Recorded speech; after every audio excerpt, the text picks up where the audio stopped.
Welcome, everybody. Welcome to another AIMBOT. I'm Mark Reed, and I will be your host for this current session. And Left-Handed Jedi, I see you already. You are awesome. TikTok, the hour is upon us. Indeed it is. Indeed it is. I'm not sure why TikTok. This definitely isn't TikTok, but, you know, I presume you're referring to time rather than the app. Ember Raid, and welcome so much. I was just over at Embers, and look, I wish I was up earlier that I caught it, but I love that. Thank you so much for the raid. Thank you so much for what you do, Ember. It's absolutely fantastic. But we are aimbotting. Jessica coming through with a big WTF. Hey Jess, how you doing? Good to see you as always. Always good to see you. I have started off today, and recently I've been sort of getting up in the morning and going, okay, what dumb crap has Trump done today? It seems to be that kind of thing that's happening. There's some wild stuff coming out, and sort of in the wake of the meeting with Putin and the meeting with Zelensky, some wild stuff has been happening. And I just, like, if you haven't caught this, yes, it's bad, it's terrible, it's awful that the United States, which promised to support Ukraine's sovereignty, isn't helping them out. That sucks. Oh, Eric Wanda, good to see you, mate. I'm sorry, Eric Wanda. I'm glad you wandered over. I'm sorry, I'm going to stop the puns because seriously, that's tragic. But thank you. And Tori, good to see you as well. Fantastic to see you, actually. So it's heartbreaking, but at some point you've got to laugh, and I think we've got to laugh and point at Trump, because it's horrible and stuff, but we can do both. We can, like, fight against the things that he is doing and basically go, what an absolute idiot, what a complete doofus this man is. Like, seriously, what a complete moron. Hey Deviant, how you doing? Good to see you. I think we can do both. But I wanna sort of look at some of the stuff that's been said by Trump recently, because it's absolutely hilarious how bad it is. And I want to share this with you because, like, if it wasn't the president of the United States, it would just be hilarious. But because it is worrying, sure, but it still is hilarious. Like, it's still so bad. So I wanna grab a couple of clips here. This one first is Trump saying he ended 6 wars in 2025. I don't know what 6 wars he's talking about, but hang on a second. I don't think you need a ceasefire. You know, if you look at the 6 deals that I settled this year, they were all at war. I didn't do any ceasefires. And I know that it might be good to have, but I can also understand strategically why, well, you know, one country or the other wouldn't want it. You have a ceasefire and they rebuild and rebuild and rebuild, and, you know, maybe they don't want that. But if you look at the 6 deals that we made peace and you know, long-term, long-running wars, I didn't do any ceasefires. Would I like the concept, you know, I like the concept of a ceasefire for one reason, because you'd stop killing people immediately, as opposed to in 2 weeks or 1 week or whatever it takes. Okay, so this man is supposed to be like the deal maker and understand all this geopolitics. Look, before there's a peace deal, there's a ceasefire in almost every single case, right? Like, this is how peace works. You basically stop fighting first, you cease firing at the opposition, and then you broker a peace. Like, this is the whole thing of diplomacy. Now, the reason why, like, I mean, Putin doesn't want peace. He really does not want peace. He's an absolute idiot if he thinks that Putin wants peace. Putin doesn't. He knows that as soon as Ukraine is in peacetime, they can join NATO, and then he's done invading them, because Putin can't even take on Ukraine by themselves. There's no way they can take on the entirety of NATO. There's no possibility whatsoever. So it is such a horrible thing that the leader of America doesn't understand how peace negotiations work. It is appallingly bad, yes, but at the same time, what a freaking idiot. Like, seriously. But we can work a deal where we're working on a peace deal while they're fighting. They have to fight. I wish they could stop. I'd like them to stop. But strategically, that could be a disadvantage for one side or the other. But all of these deals I made without even the mention of the words ceasefire. But we're going to work with Ukraine. Yeah, and what 6 wars has this been? That's what I want to know. What 6 wars has he stopped? Is he talking about, you know, the wars that he declared on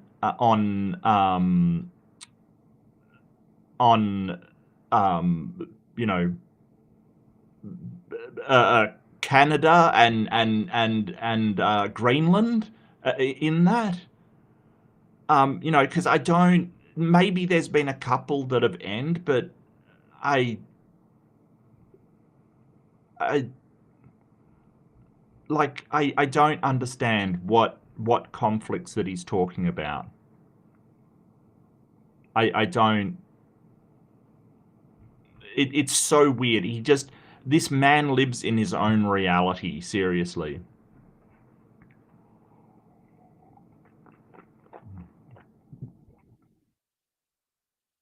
Oh, look, Deviant, no one's saying he's a good negotiator. Like, his track record, for business in general has been horrific. Like, absolutely horrific. He's bankrupted companies. He fails to pay contractors. He is a terrible business person who dresses himself up like he's this. Like, so it's kind of like they put him on TV as this amazing entrepreneur in you know, where he used to say that fired line. I don't remember the name of the show, that stupid reality TV show. And he kind of bought the bullshit that he was this amazing businessman that had no peer in the world. And he really was just a tiny minor celebrity that was kind of not a very good businessman that was put into a reality show. You know, he's not a good businessman. He just played one on TV is really the epitome of where he's coming from. The Apprentice or whatever, The Apprentice. So, you know, they got him into that. If he was such a good businessman, he wouldn't be wasting his time doing TV shows. Like, you know, playing a businessman on TV. That's the crazy thing. That's absolutely crazy. The next clip I want to show is Trump saying that, we're talking about mail-in ballots, and this is crazy. This is absolutely crazy. If you haven't heard this, it is wild. Vladimir Putin said something, one of the most interesting things. He said, your election was rigged because you have mail-in voting. He said mail-in voting every election. He said no country has mail-in voting. It's impossible to have mail-in voting and have honest elections. And he said that to me. It was very interesting because we talked about 2020. He said, you won that election by so much. So Putin's telling him that mail-in voting is rigged and that's why he lost the election. I mean, could this man be any stupider? Like, Putin's telling him what he wants to hear, and this is so wild. Like, no other country has mail-in voting. Almost every country has mail-in voting. Like, every single one. You know what country has mail-in voting? Russia has mail-in voting. Russia, the same country that the leader is apparently telling him, oh, you can't have an honest election with mail-in voting. This is so wild. Like, I have never seen anything like this. Like, there's tons of them. Yeah, absolutely, Amber. There are tons of them. Tons of them. Oh, hey, Skeptic Philosophy. Good to see you. Good to see you, mate. There are tons of countries with mail-in voting. And this is sort of the weird thing Please don't swallow your beverage into the mic. Oh, I'm terribly sorry. Give me 1 second. Am I on the wrong audio? Oh, no, my filter should have caught that. I'm sorry. My apologies. Okay, sorry about that. I do apologize. Yeah, but it's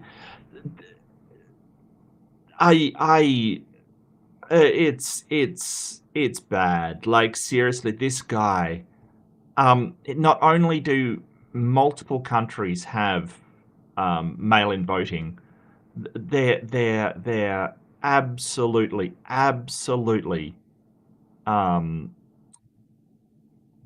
absolutely Russia does as well. You know, that is absolutely a thing in Russia. So he's just telling Trump stuff that Putin wants to have happen because he doesn't want America to have an election which ousts Trump. Trump is too useful for Russia. He knows that as soon as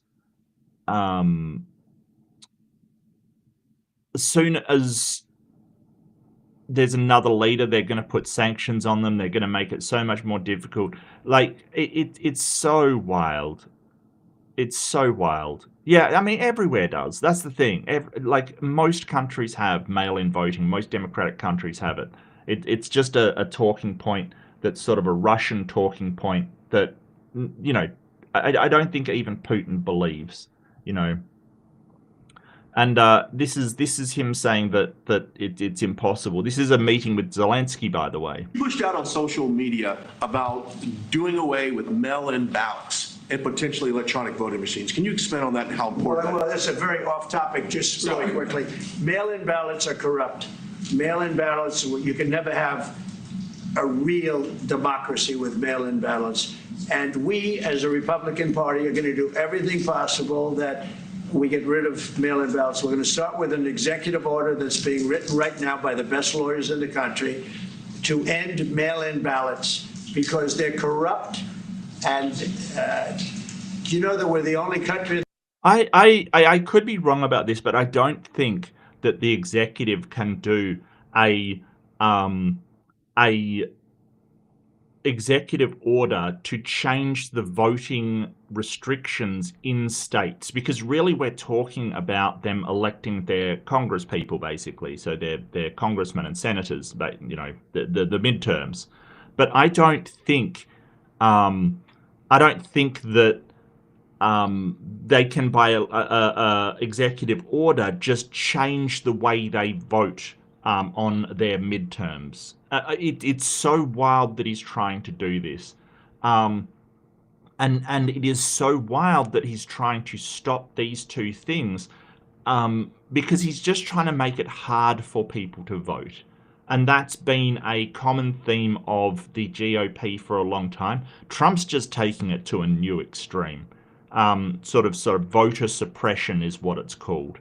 You know, I don't think he can do that, but he's going to try anyway. Absolutely. The world, I believe, I may be wrong, but just about the only country in the world that uses it because of what's happened. Massive fraud all over the place. The other thing we want change are the machines.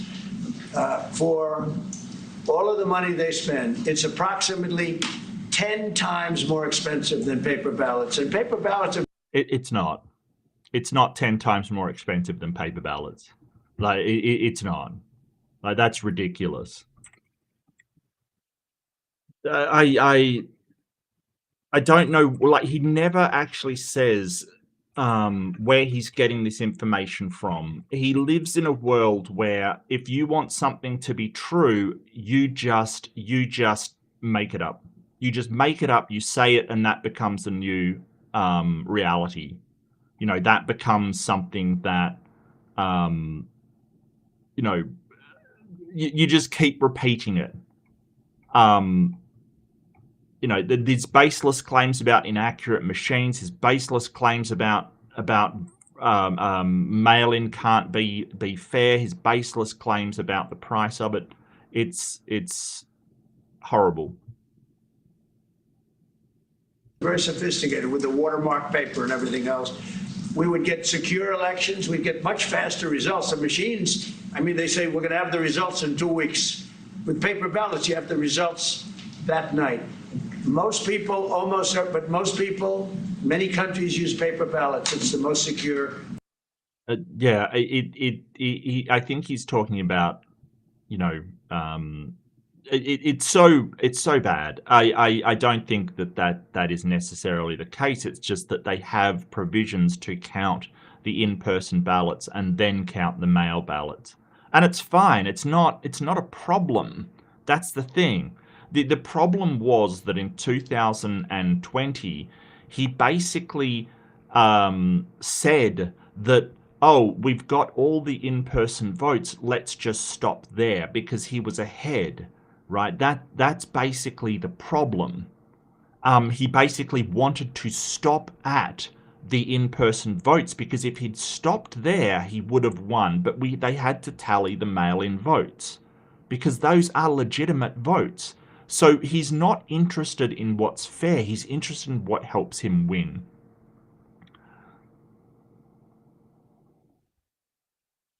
Well, if you can stop people from voting at all, that would be the fastest, aren't you? I think that Trump is sort of, you know, it's just my opinion, but I think he's like, well, if we stop people from voting and I'm just put into power, that would be the most simplest thing, because he's so delusional, that this is a man that does not seem, to me anyway, in my opinion, to believe in any kind of democracy. Like, he just believes he should be in power, and that's all. He doesn't think about, like, what makes it fair, what makes it equitable, what gives people the option for voting. He just wants to be in power, and it's ridiculous. It's so obvious to me that that's what he wants. Now, with this thing about Zelensky and why it's important, The Hague has actually updated their arrest warrants on Vladimir Putin, and they've put out another arrest warrant for the Minister for Children. Oh, hello, Justin. Good to see you, Hooligan. And Archer, thank you for letting me know. And good to see you.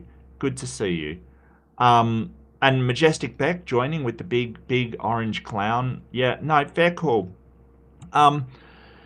So the problem is that Russia has about 10,000, I think it is, sort of children that have been taken from areas that they've controlled in Ukraine. And they've got these children, they're mostly orphans because their parents have been civilians that have been killed. And Russia put them in a sort of, sorry, it's almost 20,000. I do apologize. Almost 20,000. So over 10,000, almost 20,000, and put them in a sort of a detention center, like a war camp kind of thing. In Russia, they've moved them back to Russia.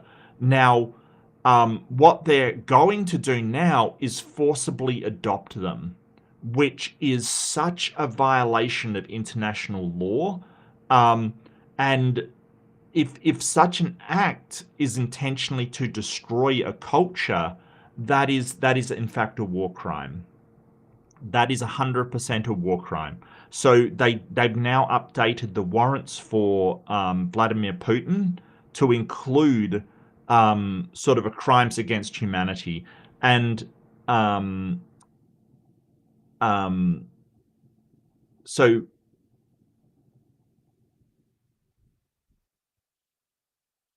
yeah, it's all of these children being deported to Russia. They're going to be raised in a sort of Russian culture. And because they're in the Russian adoption system, usually they're a bit impoverished. You know, it breaks my heart. They're probably going to end up on the front line fighting against Ukraine if this war goes on another 20 years or something. You know, yeah. Yeah, and I'm trying to find the name of the woman. She's head of the Russian children thing. She herself has adopted a child from Ukraine, which is just disgusting. They should go back to their, because they still have family in Ukraine. Like, it's not like because they may have lost their parents, they don't have any family. Yeah. The Russian state began using abducted Ukrainian children for propaganda purposes, which is ridiculous. The Russian media says basically, and has put out, that they're abandoned children rescued of the ravages of war by the magnanimous Russian state. I mean, how disgusting is this? This is absolutely disgusting. They forced their transfer to Russia. And they use it to justify the invasion and bolster support for the war. Abducted children were paraded at a government pro-war rally marking the first anniversary of the invasion, where they were shown thanking Russian soldiers for saving them. The Russian state has carefully crafted the portrayal of the forced transfer of children to the Russian public. I mean, seriously. Many parents wish to reunite with their children. Russian authorities do not make any attempt to contact parents to notify them their children are in custody of the Russian state, and have refused to cooperate with the Ukrainian government and international organizations in tracking the children. It does not release any information regarding the identities of the transferred children, making it difficult for Ukrainian and international authorities to locate and identify the children. The first and last names of the abducted children are also changed, making it even more difficult to track down and identify the children. Ukraine's Ombudsman on Children's Rights has said the process of tracking down abducted children is especially difficult with young children that may not remember where they are from. This is absolutely disgusting. This is absolutely disgusting. They're going to Belarus. They're being moved across Russia. This is absolutely disgusting.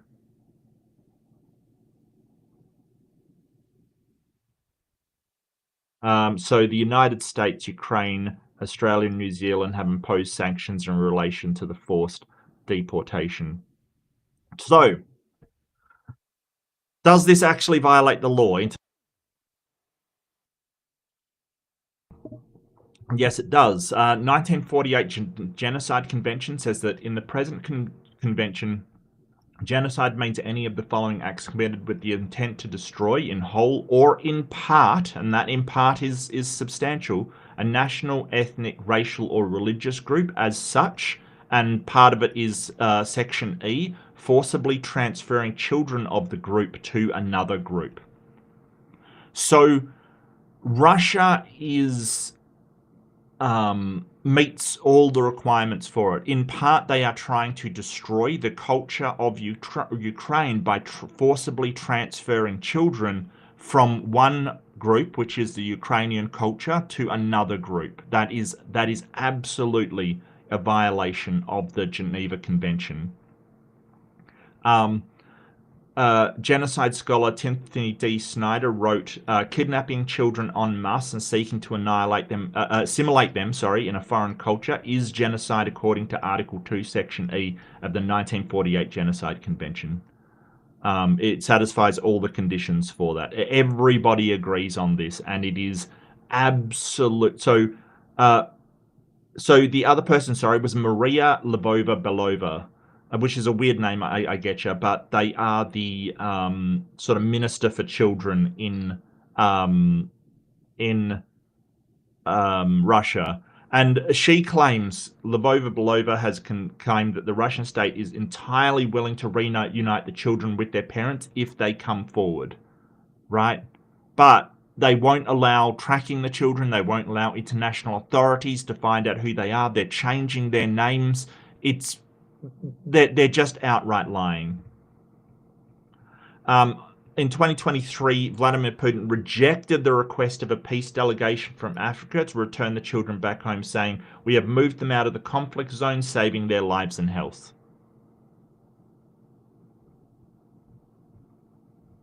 This is absolutely horrible. Like, this is absolutely a crime of genocide, absolutely against the law. Is Russia a signatory on the Geneva Convention? Absolutely, they should be. I definitely should be. I think they were one of the original signatories. Um,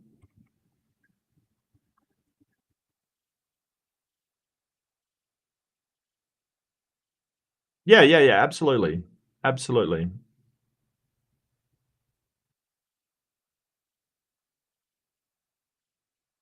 Um,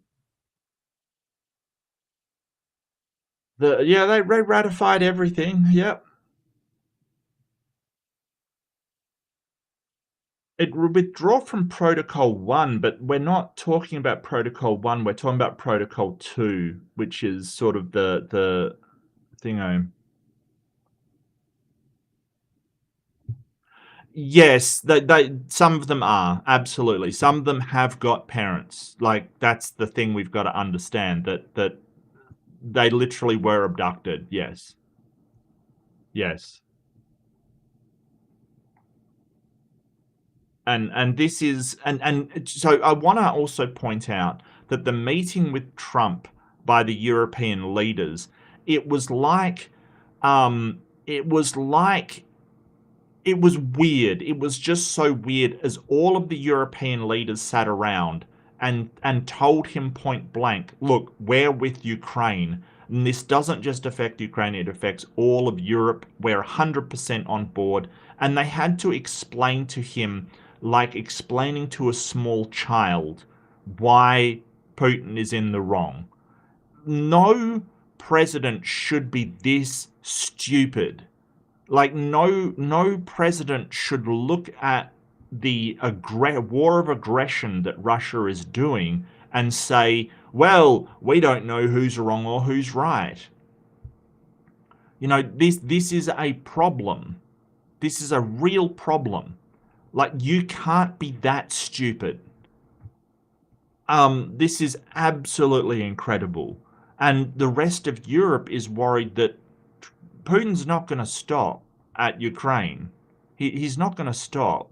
Finland, especially, like the president, I think the president of Finland is sort of like, we've dealt with Russia before, right?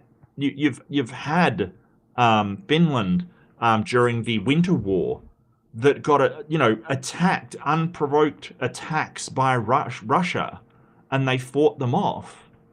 You know, it's not Europe. It has dealt with Russian aggression before. It's not new to them, and this whole thing is just. But as a president, you can't be this stupid.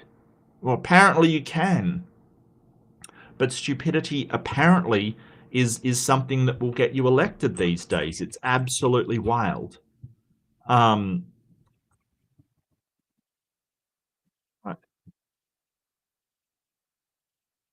I don't know what else to say about this. Like, you've got the rest of the modern world and the Western world, and even the Eastern. I mean, Japan's done sanctions. Like, even the Muslim world has sort of decried what he's doing. Um, I I don't know. I don't know what else to say about this. It is absolutely horrendous, and for any leader to go, well, it's complicated and nuanced, and no, it's really not. It's really not. It is a case where the cause of this war, and Putin could stop it tomorrow if he wants. He could just go, okay, war's over, that's it. It's just that he hasn't achieved his objectives, nor do I think will he ever achieve his objectives. He wants to take a significant portion of Ukraine, like an idiot, because he thinks that land is something worth. Look, he's living in back in an era where, oh, if you have more land, more better. And we've kind of progressed to a point where it yeah, okay, territory is one thing, but if it's territory that you do nothing with, or it's destroyed, like he's currently destroying Ukraine, it's kind of terrible. Like, there's no point to it. It's useless. The amount of economic wealth that this one dude has destroyed is just incredible. As I said in a earlier stream earlier this week, if he just put all of that... Oh, see ya, Eric. Take care, mate. Thanks for dropping by. If he put all of that economic power into improving his own country and the current territory, he'd be in such a better place. But people like him don't think that way. They think taking from others is better than improving yourself, which is wild. It's absolutely wild. Through the history of nations, using war to conquer others hasn't been how nations have grown. It's been by building yourself up. And I don't think he understands that. It's wild to see somebody still living in the age of... It's 2025, and these people are still living in the age of imperialism. It's absolutely terrible. Anyway, I'll start aimbotting, because you guys are probably absolutely sick of me ranting. But, like, seriously, look at Japan, for instance. Instead of invading Manchuria and stuff like in World War II, that instead, during the sort of time after 60s, 70s, and 80s, they just focused on their own economy and building up their own infrastructure and became a powerhouse. Like, that's... We don't need territory, like conquest territory, to make a great nation. That's not how you build up a great nation. It is by controlling and your economy and building your economy and trading with others and having these relationships where you both can benefit. It's madness. It's madness.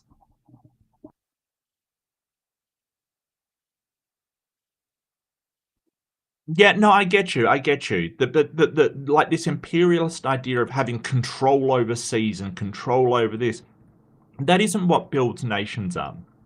Like, that isn't what builds nations up. It is like China's realized that, and quite rightfully so, that it doesn't have to be a military conquest. It can build itself up economically, and it's done very well in doing so. Like, who has China invaded to build them, like, capture territory to build themselves up? Nobody.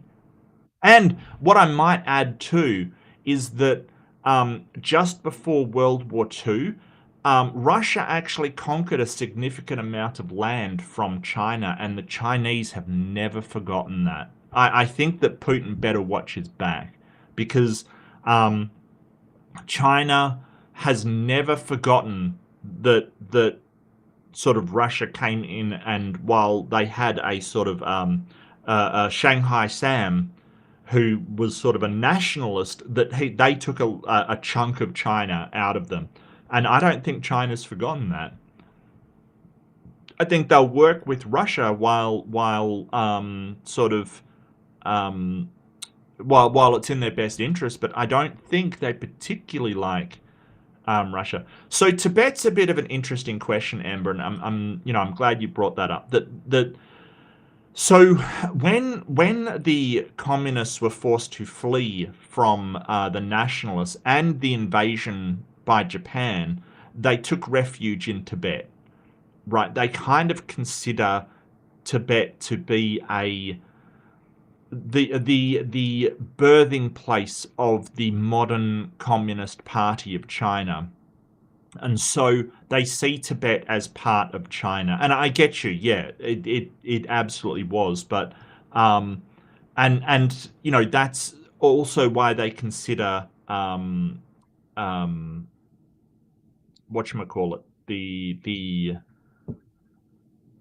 oh god. So there's a few places where China considers them to be part of China, and yeah, you can argue, yeah, they did invade Tibet, absolutely. No, I will grant that, but it really wasn't about taking territory. It was about securing their birthplace, essentially, that they saw as being part of China. I don't think it really was a war of conquest, like, you know, but China's a bit funny and difficult to understand. Taiwan, they also consider to be part of China because Taiwan was basically, was it Taiwan? Yeah, it was Taiwan. It was basically where um, the government of China, that when they overthrew them, the nationalist kind of imperialist um, part of China. Um, yeah, okay, that's everyone out with the band hammers. Band hammers ahoy! Hang on a second. Um, they consider that to be part of China as well because that's where the imperialist government fled. So it's important to understand why China's doing what it's doing, but most of its strength. I don't think sort of invading Tibet was to gain territory for a build-up of military power or anything like it. Definitely not. There's different reasons to it. Yeah, exactly. Thank you, Deviant. I've got to. Oh no, ban him full time. That's the kind of bigotry that gets him banned full time. No, I did. Ban hammers in the chat for this absolute pillock. And you are a pillock because you don't understand a damn thing that has happened. Like, you are an idiot, an absolute idiot. Like, that's the thing. They don't understand the history, what's happened. They don't have any idea about the community. They just want to, basically purvey hate around the place. You're the problem. You are actually the problem. Actually, the problem. Look, I'll do it myself. I'll ban them myself if I can.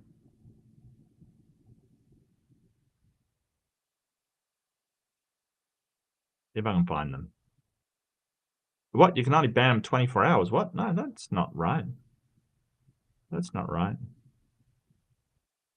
Can I increase the amount that you can? Is that something like... I don't see them in chat. Interesting. Ah, well, they can be banned for 24 hours. If they come back, I will do it myself. Seriously.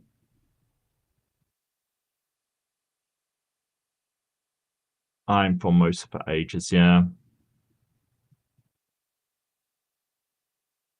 Catherine has a lot of sock accounts. Look, I guarantee you, they will run out of sock accounts before I run out of bans. Let me give you the tip right now. Oh, hide user. Yeah. So it's hide user on channel is the actual setting. Yeah. You're absolutely right, Joe. Yeah, I don't know why they're so angry either. Like, I don't understand. It's so wild. And they get angry at the drop of a hat. Like, you can't even talk to that person about anything and they get so angry. It's like, wow, okay. Anyway, all right, let's move on. Yeah.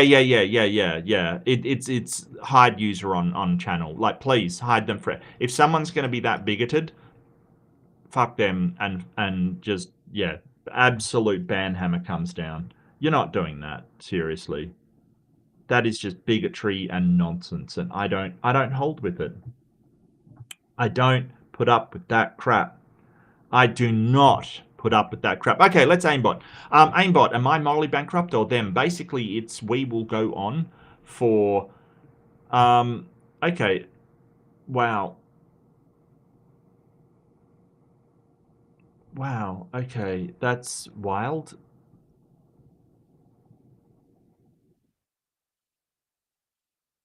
No, look. Oh, they're hidden? Okay, oh, awesome. Wow. What an absolute... Hang on a second. Give me one sec. I will have to go in and I will... Like, I hoped I wouldn't have to do this, but there we go.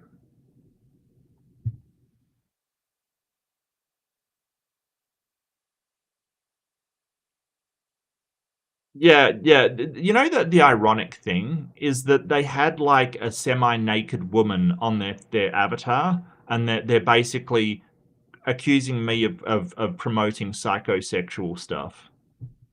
You can't make this shit up. Like, seriously, this is the kind of stupidity that bigots sort of revel in. You can't make this up. Like, really. Like, it's so wild. Like, it is so wild. Oh, it's still there. See, they've got a semi-naked woman on their thumbnail, and then they want to accuse me of psychosexual stuff. That is hilarious. Like, seriously. I don't know why you are such an idiot, but seriously, what are you doing? What are you doing? Wow.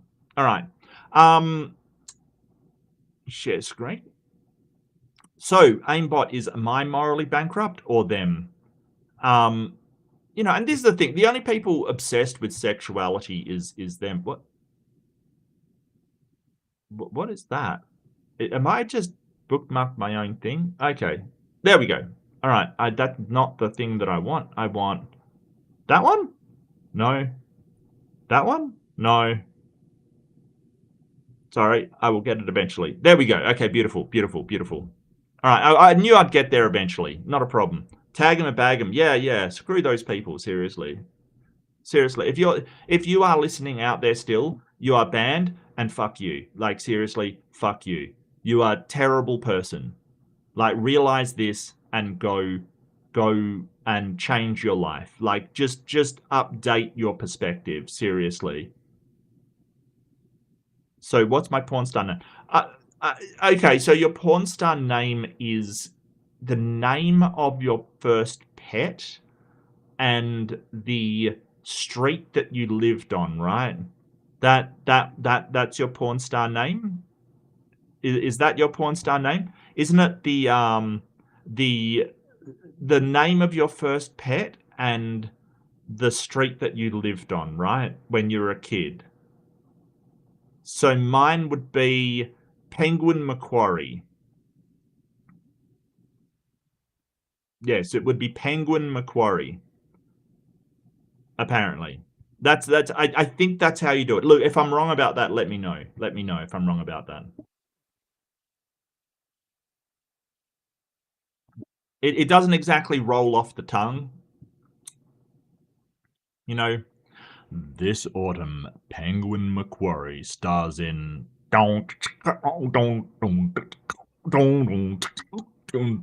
Spencer. Prince Lafayette. Oh, that is amazing, left-handed Jedi. I wish I had that one. I don't wish I had Aunt Jazz. That sucks. Spencer, 108th Avenue Southeast. Okay. No, no, no. I didn't have a penguin. It's your penguin's name. So I had a black and white rabbit called Penguin. I called it Penguin. Okay, I mean, we had a family cat and stuff, but the first pet of mine was a rabbit called Penguin. So, yeah. Don't ask. I was a very strange child. I just went, oh, it's black and white. It kind of had white on the belly and was mostly black, so I called it Penguin. So my first pet was a rabbit called Penguin. Okay, I know, alright. I did not actually have a penguin. Yeah, Kirk Hawkmoth? Alright. Did you have a hawk for a pet? Or was it just Kurt and Hawkmoth? You might be cast into furry porn. Alright, that's... yeah, I don't... No. No. This summer, get your furry funk on with Penguin Macquarie. Oh boy. Okay. Aimbot. So by morally bankrupt or them, we're basically going to do some consensual, solicited judgment of people's morals. I use secular humanism. You may use something different. I want to know why somebody is right or wrong, not just who is right or wrong. And we're going to do so in a lovely way that will have polls. We will all contribute. We will not shout bigoted crap into the chat like an idiot. It'll be fun. It'll be fun. Oh, Davros. Wasn't Davros a villain? Right. You said that the first was a supervillain. Right, Davros. Yeah, he was a villain. Wasn't he like something to do with the Daleks? I'm not a huge Doctor Who fan, I gotta be honest. Anyway, first off the rank for Am I the Arsehole? For not changing my daughter's wedding venue even though my sister's husband proposed to his 22-year-old mistress there last month. What? Am I the asshole for not changing my daughter's wedding venue even though my sister's husband proposed to his 22-year-old mistress last month?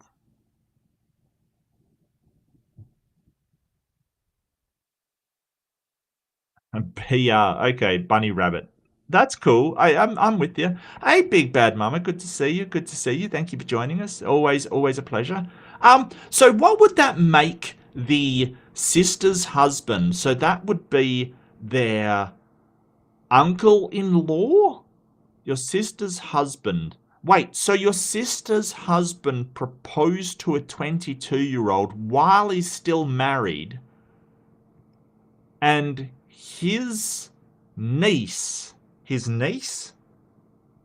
Yes, his niece. No. His niece-in-law? Because yeah, niece-in-law. So why would that... Why would that... I don't think so. I mean, if your daughter has a problem with it, well, yeah, maybe, not changing it is a bit of an issue, but does it really matter? Are you worried about the state of the place? I'm not sure. I'm not sure what this even is. Okay, let's go through it.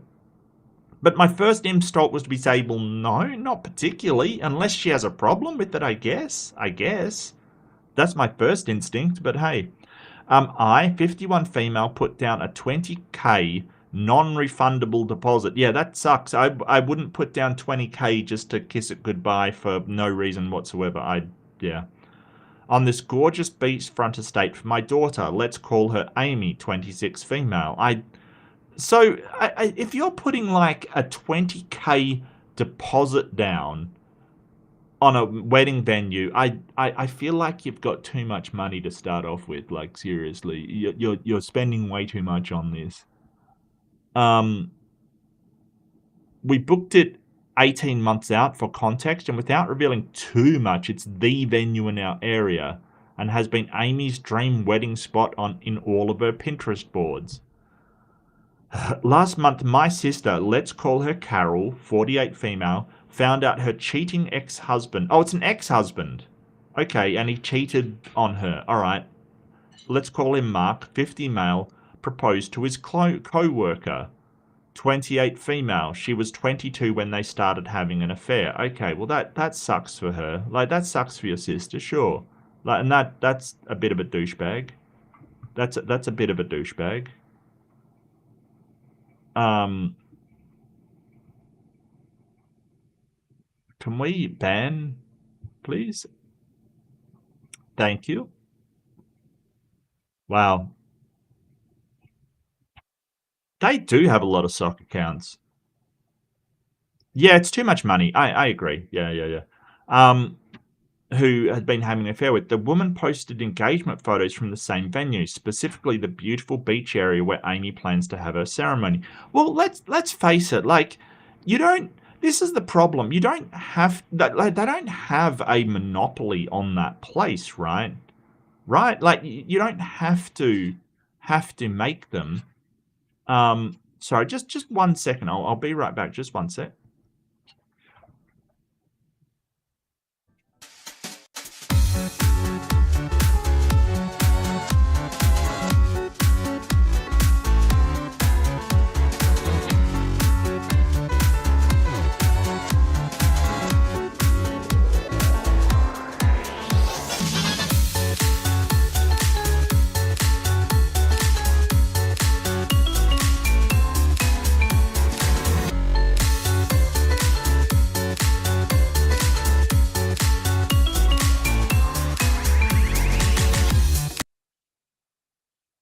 My apologies. Well, I don't really care about subscribers, Jess. I just want to make it more difficult for them because, people like that are generally lazy and stupid, so they just, don't hang in there. But that's okay. I mean, it's just like it's whatever it is. It's just, the toxicity of the crowd, Wilson's crowd. It's all of those guys. Like they are terrible, terrible, terrible, terrible people who they basically worship a psychopath, somebody who literally does not understand what empathy is. Which is why he objected so much to bringing up antisocial personality disorder, because it's a disorder. Like, we understand the neurology behind it.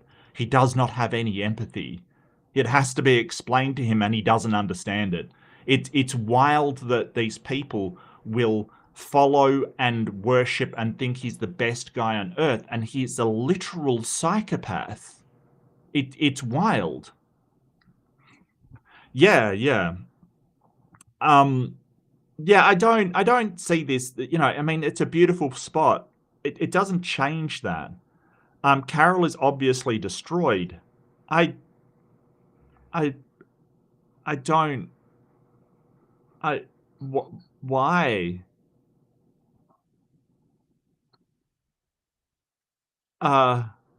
Okay. So, she called me sobbing, begging me to change venues so she can't watch Amy get married. Oh, so this is the sister. All right, this is the sister. Yeah, okay, so Carol. All right, so yeah, I can understand why she's upset. Yes. Yes. She called me sobbing. Yeah, Andrew Wilson and Jim Bogan. Yeah, they kind of do not understand empathy, and there's a new movement, and I maybe I'll do something on it, that they think that empathy is a sin. Like, it's sinful to be empathic towards people, which is one of the wildest things I've ever heard in my life. Um, that they're basically trying to override a basic function of human social interaction. Like, empathy is a basic function of human social interaction. Like, and because they are psychopaths, they don't understand empathy, and are trying to convince people that they shouldn't do it because it's sinful, trying to use religion to stop our capacity to care for one another, which is wild, just wild. But yeah, I realized at that point, in my opinion, that this man, if you have to have empathy literally explained to you because you don't understand it, yeah.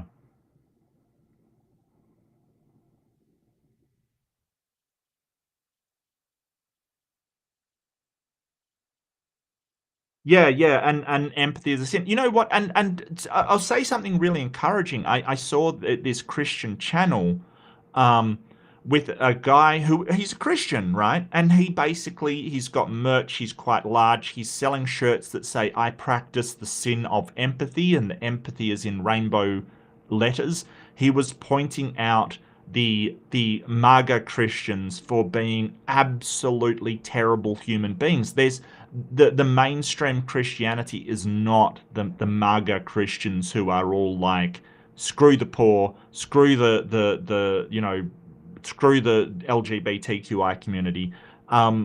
They're just the loudest and the ones with the biggest platform at the moment. So that, I got so much good feedback on that Wilson debate from Christians specifically, like saying thank you for standing up to this guy, because they do not like him, which is wild. And he wants to say, "Oh, atheists do not like you." Sure.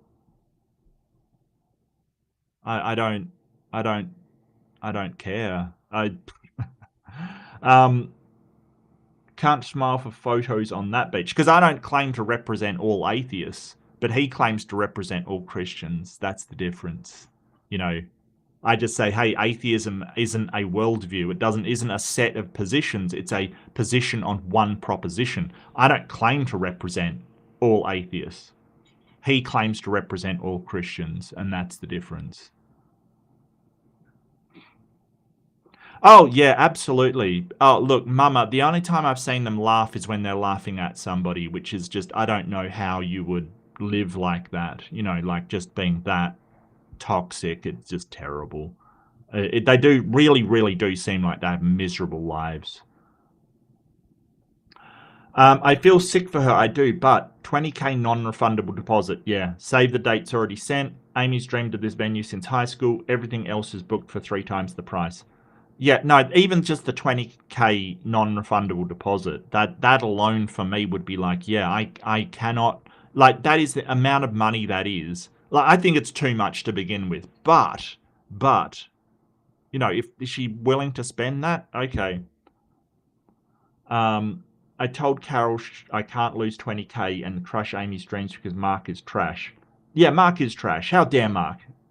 Is that what she named him? Let's call him Mark. Okay, it's all Mark all the time here. Apparently, is it's just Mark, um, who has been out of all of our lives for the last 5 years. Ruined that place for Carol. Carol called Amy a spoiled brat who wouldn't understand real pain. Hey, hey, hey, hey! Stop! No, no, absolutely not. How old is she? 26. Oh, you know, don't say that to people. Don't say that to people.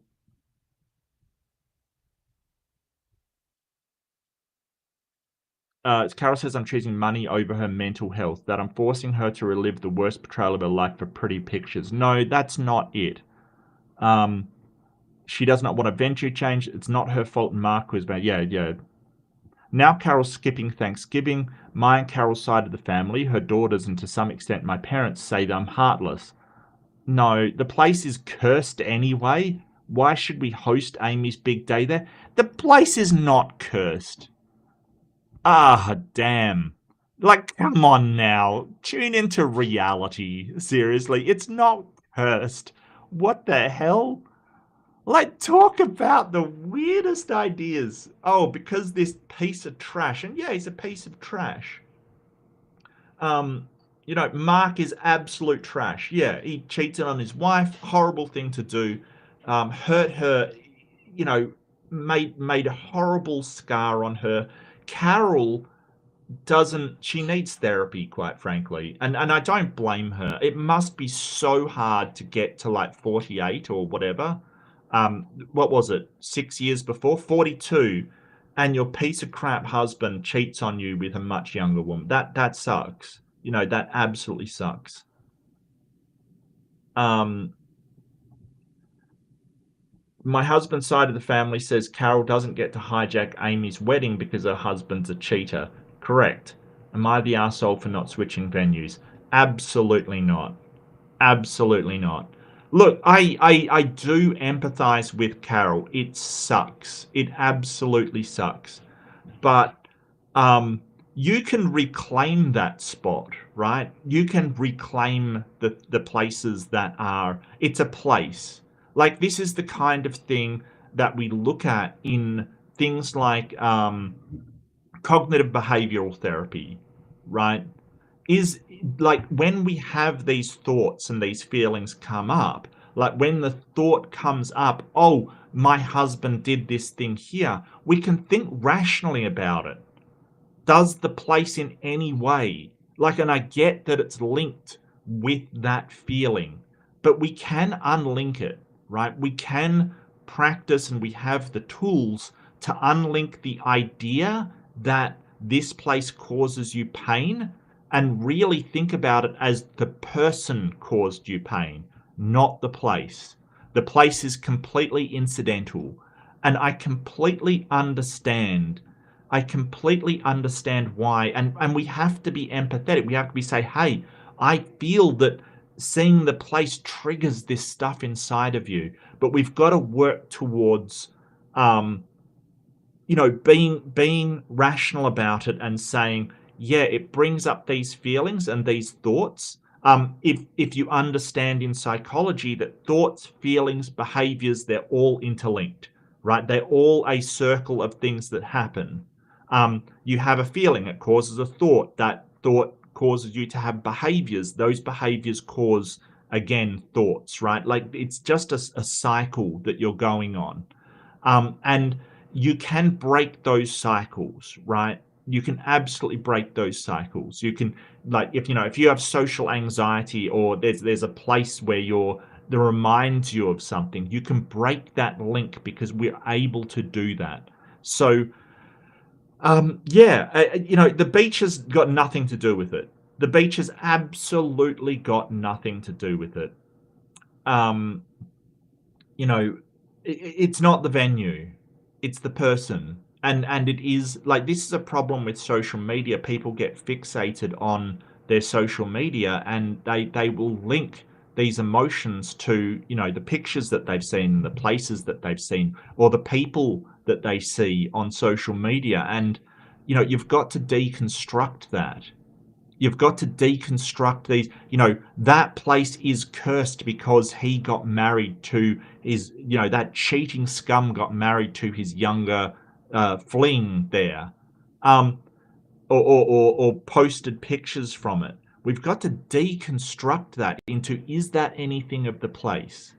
And we've got to say, hey, we've got to build up some sort of resilience, because what happens if you run into him in the street, right?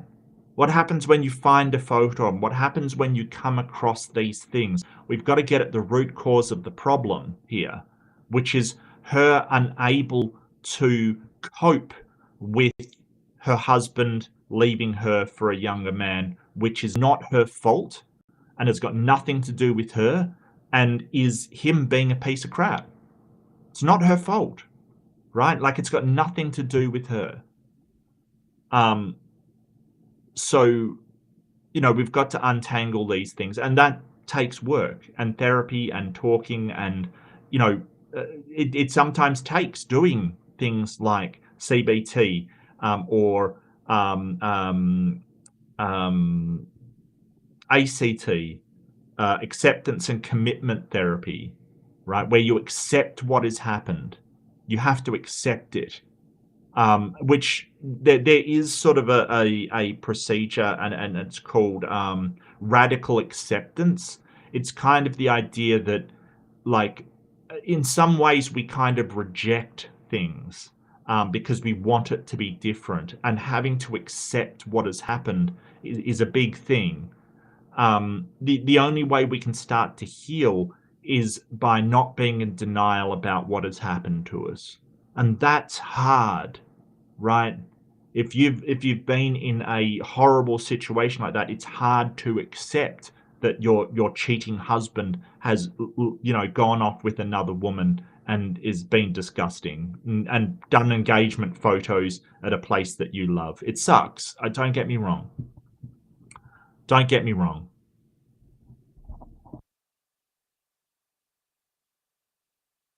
I feel a lot of compassion towards Carol, but what's happened now? She's basically attacking a young girl.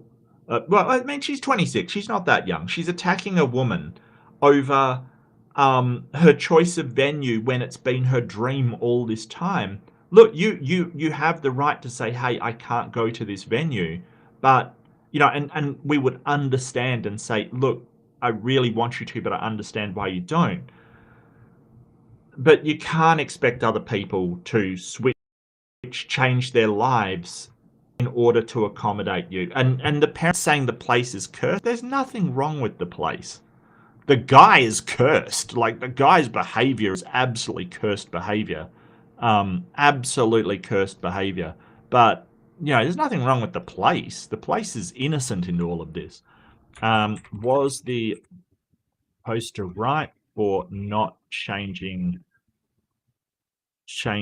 venue? And I gotta say, I think that these people are in some privileged positions, because if you're talking about saying goodbye to $20,000 because you don't like the venue, you're in a much better position than I am. I'll put it that way. I certainly wouldn't be kissing 20K goodbye because I didn't like the venue that much. I think if I'd put it down, I'd be committed at that point. Like, that just seems like a waste of money to me. I could be wrong. Like, maybe it's just I was never raised in a rich household. But what the hell? Like, 20 grand? 20 grand. No, I'm not. Like, it would have to be, it would have to be that like a murder's just been committed there or something in order for me to, even then, as long as they clean the place up, I'd actually still stick for 20k. No, I'm not like, I'm not spending 20k so you feel slightly better or even a lot better about the place. Like, no, absolutely not. I'm sorry, but that's a lot of money. That's a lot of money. No. And the fact that, yeah, it's just weird that she's like, oh yeah, just eat the cost. How about no? How about no? How about you eat the cost? You pay me 20k to book another place, and apparently other places are 3 times the amount, so she can't do that anyway. Wow. Wow. Okay, I'm going to see what the Redditors have to say. Tosser says, who has been out of our lives for the last 5 years. Carol has had 5 years. It's sad that the wounds are fresh and deep, but it isn't your daughter's issue to repair, not the arsehole. I kind of agree, yeah. Yeah. Yeah, I mean, that's like, okay, so here's the thing. You can't tell people that they should be over something in any amount of time. Really, what I'd be asking is, have they gone to therapy? Have they gotten help that they need? Because it has been a long time, but you can't expect them to be over a major life crisis and a absolute devastating thing like this, even in 5 years. Like, it might take longer. That's fine. The question you should be asking, are they getting the help that they need to deal with this crisis? Because after 5 years, yeah, it's definitely a life crisis. And I think that a lot of people, and this is just my opinion, but a lot of people, I think they divorce or they have a breakup, never get therapy, never try to sort of address their hurt, and they just sit in their hurt for ages and ages and ages and blame other people and exhibit all of these behaviors that are really self-destructive. That will say all men are arseholes kind of thing. And it's like, well, no, they're not. And saying so is harmful. Not just to men in general, because they think, oh, well, if all men are assholes, then I can be an asshole. It gives them leniency to do so, which I strongly disagree with. I think sort of saying that all men do these things, it lowers the bar for men in general, and it will prevent you from seeing any of the good qualities of men around you. And yeah, a lot of men are really horrible. There's a lot of women that are really horrible as well. There's a lot of people that are really horrible. But I think that there is this culture of men don't have to be responsible. They don't have to do all this stuff. They can say and do whatever they want, and they can get away with it. And no, they can't. No, absolutely not. They should be held responsible just like anybody else for what they do. Terrell, you'd rather pay for some therapy than lose the 20,000. Yeah, therapy would be less expensive. Would say that. Current photo info. Just to be clear on the timeline here, you say Mark is the ex-husband and he's been out of our lives the last 5 years. So they divorced 5 years ago. Mark proposed last month. Sorry, Carol, but you've been divorced for 5 years and you need to not give a fuck what he's doing now. Yeah, well, I mean, that's easier said than done. Why was Carol even checking the mistress's posts? That's a good point. She might have been checking the husband's post, but that's basically what I'm saying. She's obviously not over it, And yeah, I wouldn't blame somebody, even 5 years afterwards.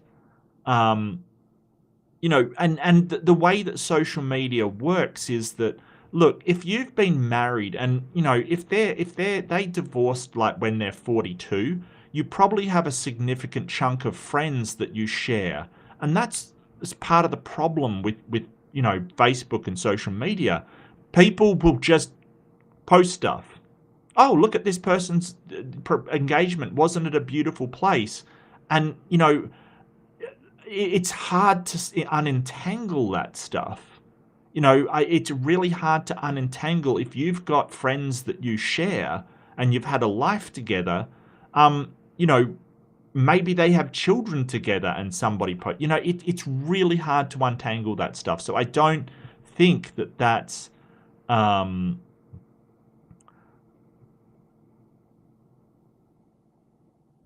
yeah, so I don't think that's reasonable objection, quite frankly. Not the arsehole. Carol can't bring herself to go to that spot. That's sad, but that's all it is. There's no need for you to lose your money or for your daughter to lose the venue that she wants. Thank you for the thought, and I really feel for Carol. I really do. Yeah, absolutely. So this is sort of a dialectical thing. We can feel for somebody and understand why they are grieved and completely understand it, and say, I'm, you know, we can't change what we're doing in order to accommodate you. That is something that, if you've ever worked in any kind of area that's had to deal with you know, horrible stuff, you can say, look, I really feel for you, but we cannot do anything about it. That's sometimes the situation, that we can't base our decisions upon how we feel about something. That, hey, I totally understand why this woman is upset. It is completely understandable, and we really feel for her, but we cannot swallow a $20,000 cost to just change the venue. It can't happen. And we're really sorry about that, but at the same time, that is the way reality is.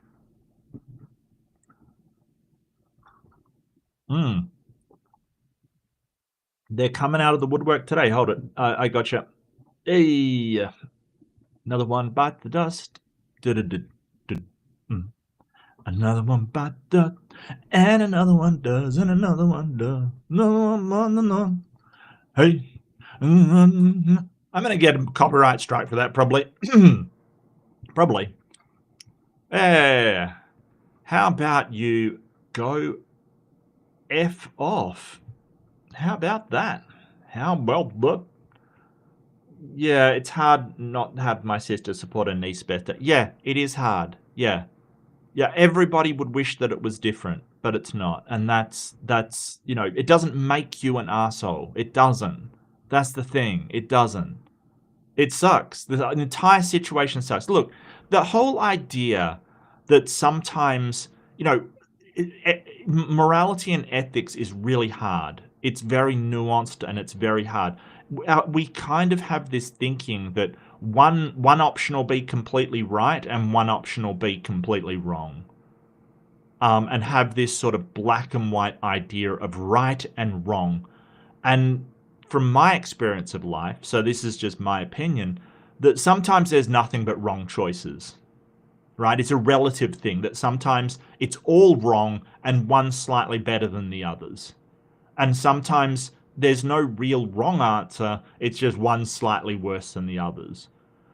It is this idea that it's black and white, that is a fallacy, that it is right or wrong, that, you know, sometimes it is just one option better than the others. And in this case, the option of not, of sort of having to change it for one person's feelings is the slightly worse option.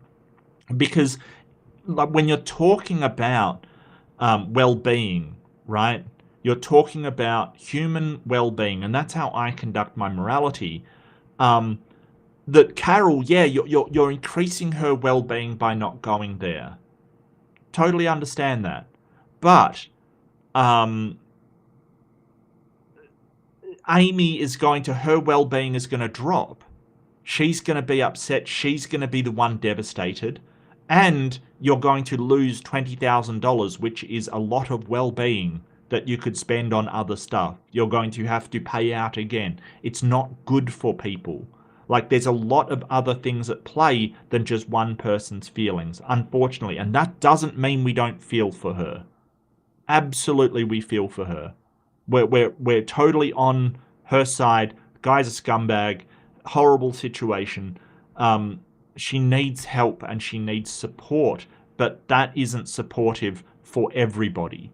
We can't just say, well, your feelings are the most important. Not that they're not important. They are. and they're valid. These feelings are completely valid, right? How Carol feels is obviously valid, but that doesn't mean we can do what she wants. We have to look at the well-being of everybody, not just one person, unfortunately. So that's how I would think it. Let's see what the people have to say.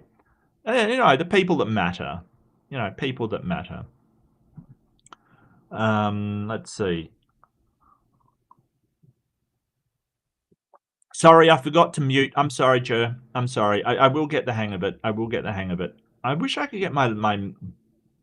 Why is my filter not filtering it out would be the question. Noise removal? Do I need to up it? No, its strength is on quite high. I do apologize. That's terrible. I hate those kind of sounds.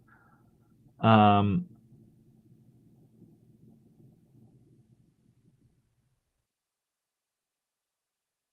was a fish. Oh, got you. Kurt was a fish. Got you.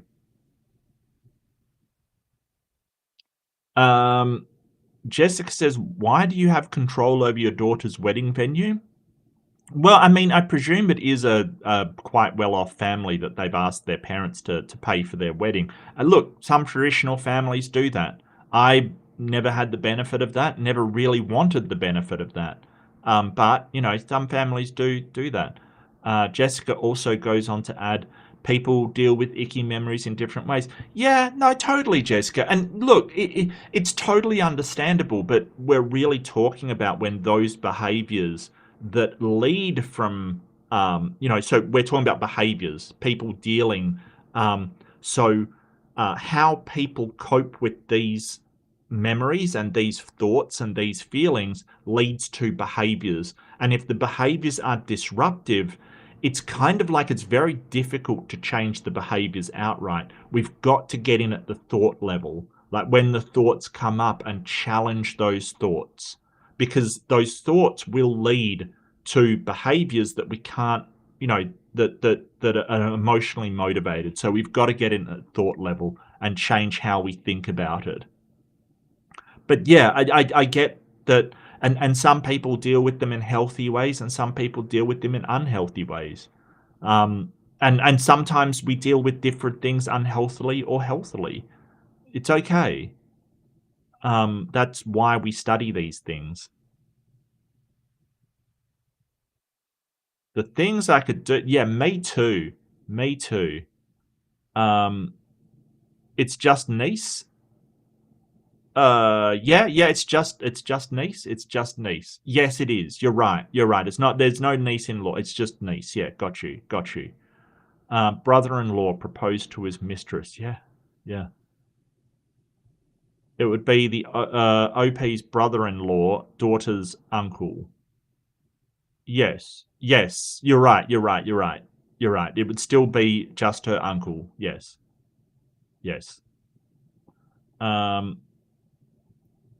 I'm guessing it's the sister, so aunt of the bride, who has an issue with it. Yeah, you're absolutely right, Devian. Absolutely right. That is too much money. I agree with you, Ember, and I agree with Left-Handed Jedi. Yeah, the things I could do with 20k. Wow.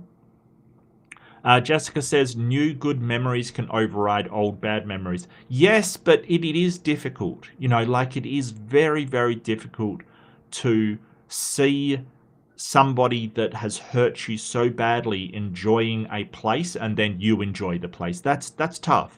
It is. Like, nobody's saying it's not, but look, having fun and, look, go and hook up with some random person at the event. That'll reclaim it, 20k would pay off your Jeep. Yeah, I mean, yeah, totally. Look, if that's in American dollars, wow, all right. Sorry.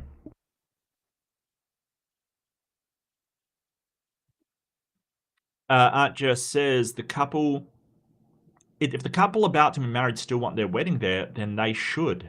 Their choice. Yeah, I agree. I totally agree. I don't think that the place is cursed or it has anything going for it. And, if I saw that, I would be upset, but, Yeah, I don't care about the subscribers, Jess. I really don't. I really don't. I don't care. I just want to make it more difficult for them. Aunt Jo goes on to add, it's weird to change your life plans because someone did something bad somewhere. You'll end up having nowhere to have fun. Yeah, absolutely. And this is absolutely a problem, right? Like, absolutely a problem. Yeah, I mean, 20K would also knock a mortgage down. Yeah, absolutely. I could have a real studio instead of something cobbled together with sellotape and bad lighting.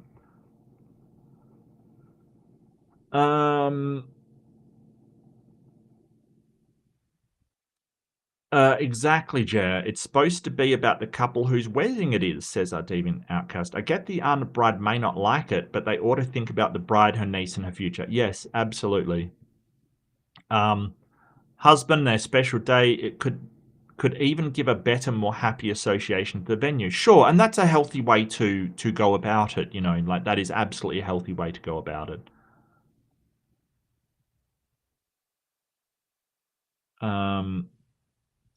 Big Bad Mama says Carol is overacting and need to process her own feelings as opposed to trying to push them onto her sister and niece. Move forward with the wedding. Well, yeah, kind of blunt, but I do agree. Yes, she is trying to project her own feelings onto the happy couple who are dead set on this place and have already committed to it.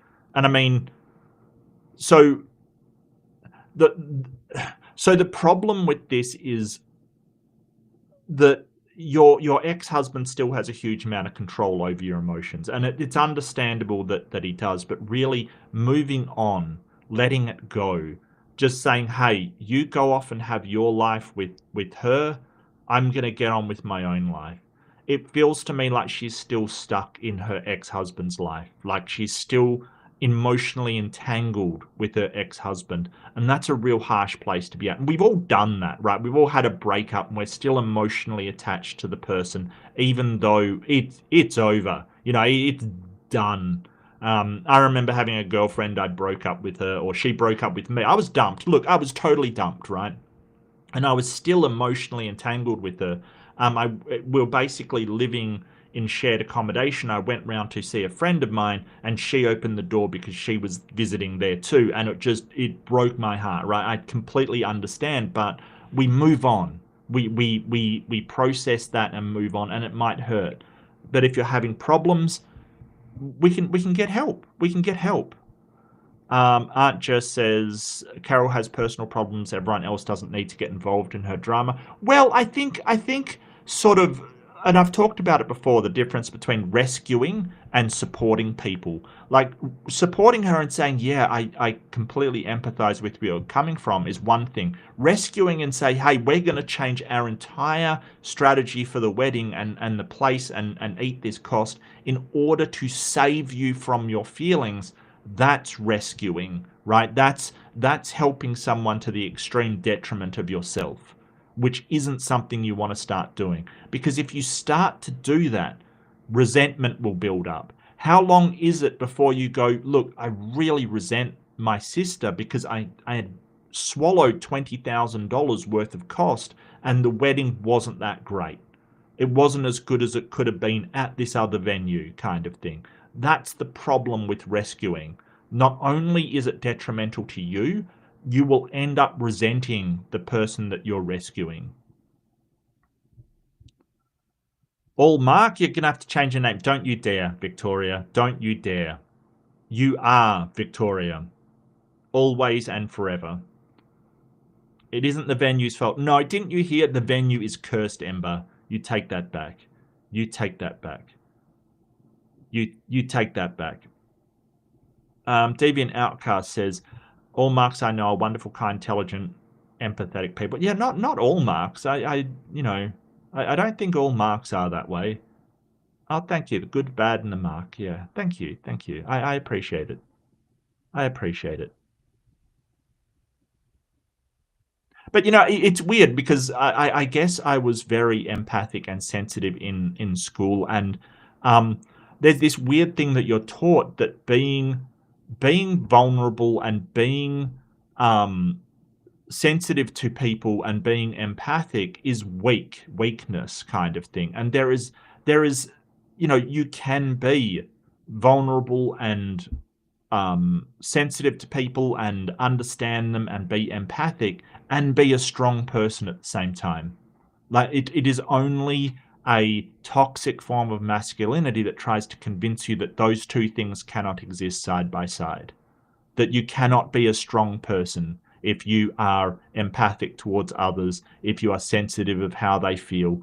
And that is not the truth. It took me a long time to realize that you can emote, you can be sensitive towards people and be incredibly strong at the same time. That is totally fine. You don't have to close yourself off to be strong. Jer says, Carol is Act 1 acting like a spoiled brat, expecting everybody to change their life plans to suit her mood. So why is she being a spoiled brat? Right? Because we all have this capacity inside of us. Okay, we all can revert to this kind of the state is called the petulant child, right?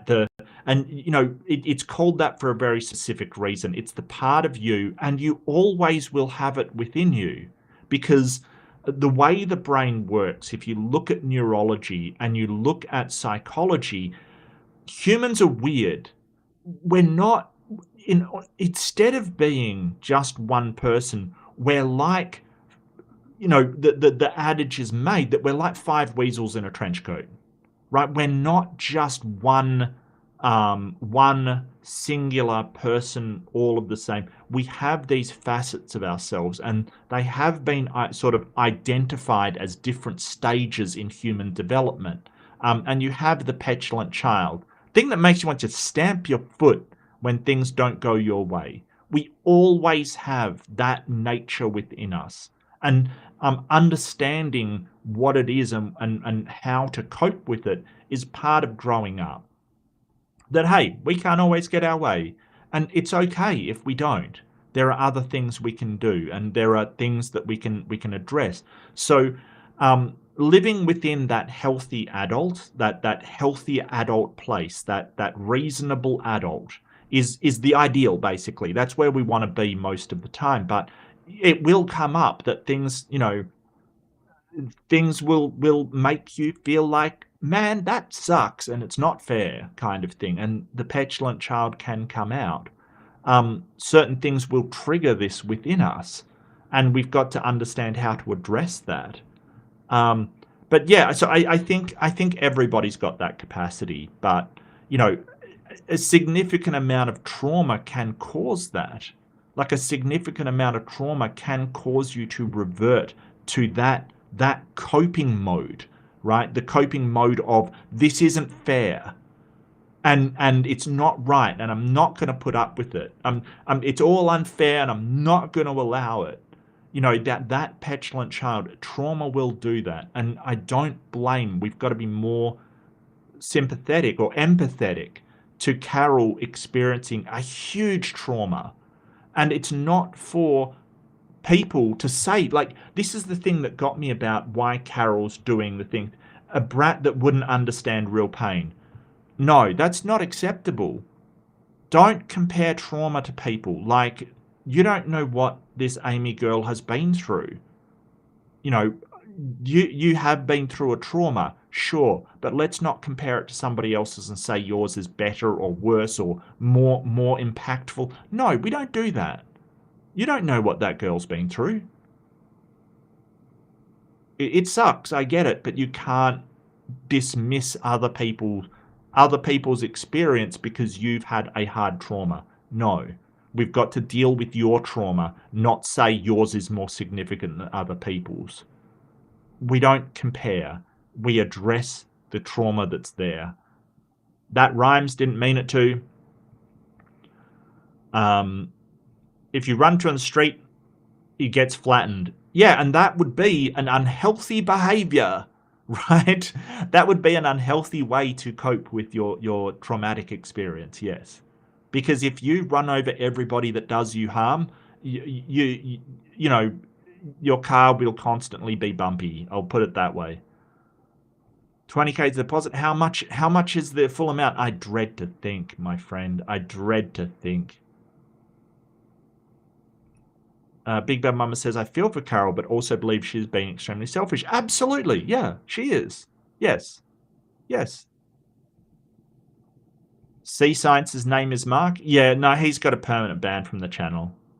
He can always write me an email and ask to be unbanned. I'm not doing it without it.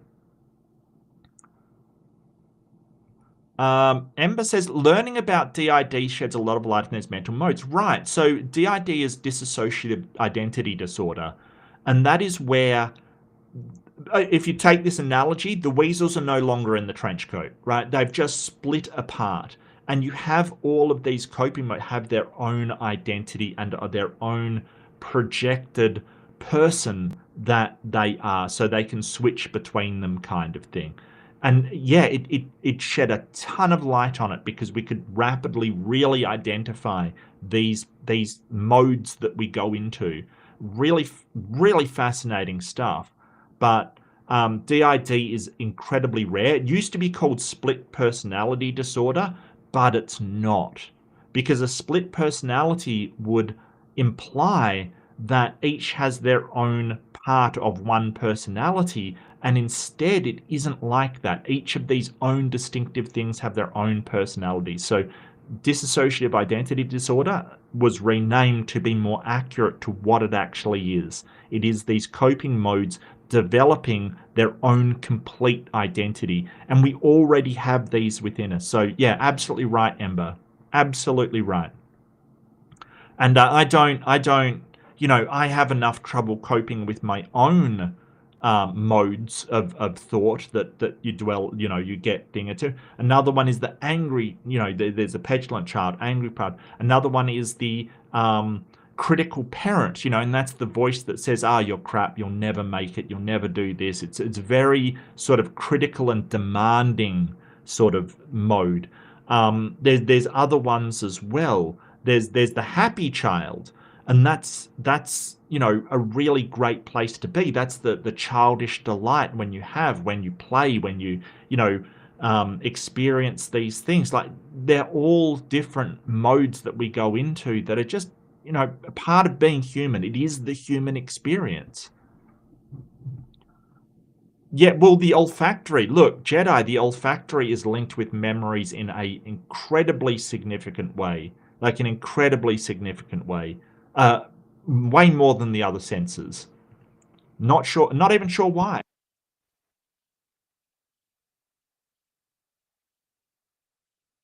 But yeah, the olfactory can absolutely switch you modes, Like when you smell cookies that your mum used to bake, you go into the happy child mode and go, yay, cookies, and that's part of being human. That is part of being human. And it's fine. It's absolutely fine. But that is I think. Let's see how the poll went. Did we think that she is in the right? Yes, absolutely. Yeah, I've got a friend, Jedi, Christopher Mouty, and Mouty is a psychologist who specializes in olfactory, cognitive olfactory connections, basically, like just examining how smells react to the psychology. Just incredible,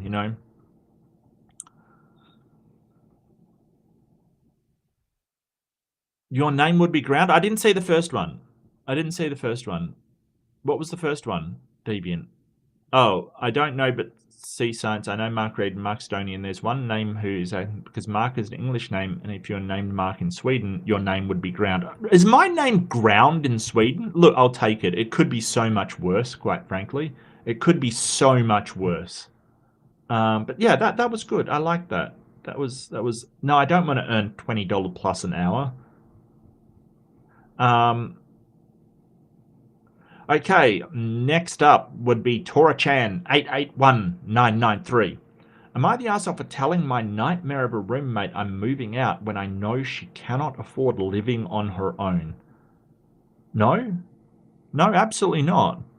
Look, if she's a nightmare of a roommate, look, even if you just don't want to live there or you'd rather move somewhere else, you're not responsible for your roommate unless you're breaking an agreement. Like you have a lease or something that said you would move there. If that's up, like if you're breaking an agreement, yeah, maybe. Sure. Yeah, you're a bit of an asshole. You've basically broken an agreement. But look, I'll take it. I'll take it, Deviant. I love it. I am now ground. Hang on a second. Do I have my names up?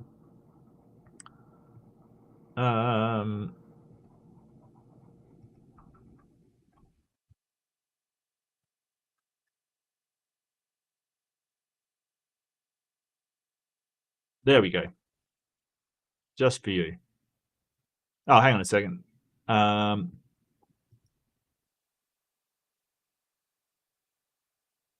don't I have my name labels up? What's going on here? Give me a sec.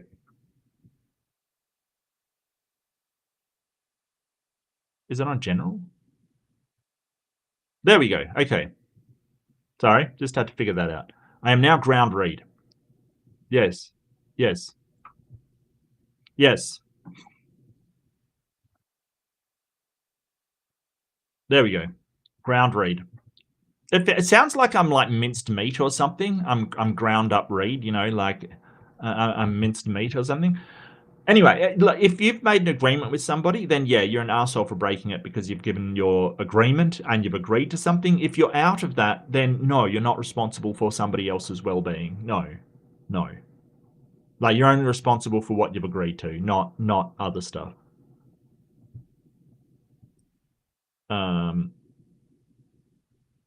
But that's my opinion first off the bat. Let's see. So to start this long story off, I moved in with my roommate / former best friend after their mother passed away in 2020 from non-COVID related things. Okay, well that's sad. That's sad. Former best friend. So always be cautious of moving in with people. Just because you're friends doesn't mean you can live together. I found that out the hard way. Take some of my experience. Just because you're friends with someone doesn't mean you can live together. Okay, that is an absolutely true for me. You may be fine. You may be friends and get along fantastic living together. You may be friends and absolutely hate living with one another. It's just a different scenario. It's just a different situation. It's just a different dynamic. And so what I would probably do is spend some time, stay at their place for a while and see if you sort of, integrate well or not. Because you can be friends with somebody and still not be compatible living together. It can be the case. It started off great for the most part. Yeah, fair enough. Me being a single mother with a dog and them losing their home due to living with her mother and not having anywhere else to go. Okay, yeah, fair call. Okay. It took about a year for things to go south. Yeah, I mean, obviously if you try it out and it works and then it doesn't, that's a bit of a different story. But yes, it can go south. Okay. It started with them refusing to pay more than $250 for a place that cost over $800 a month. Okay, if you're splitting it, that is not cool. Like, that's not cool. Anytime I would attempt to talk to them, how did you get through a year paying almost 3/4 of paying almost 3/4 of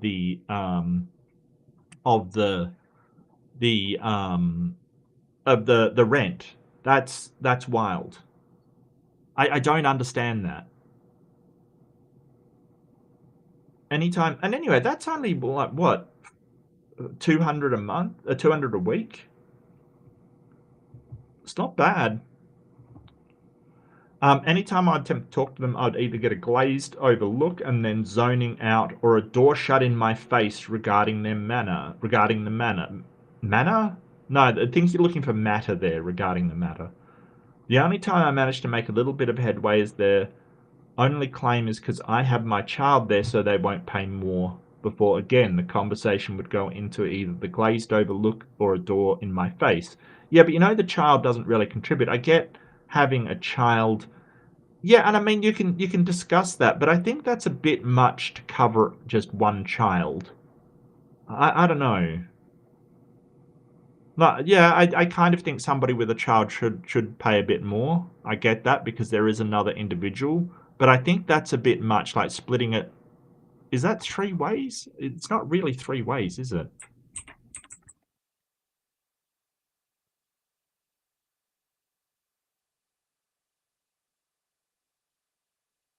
Oh, my number lock isn't on. I should know this. Yeah, it's $260 or so. Yeah, I kind of think that maybe the charge should count as half, so, um, yeah, I don't know. I mean, that's something you'd have to agree to before you move in with them. If you've agreed to it, well, there's not a lot you can do about it. You know what I mean? Like, what are you supposed to do about it? I don't know. Um,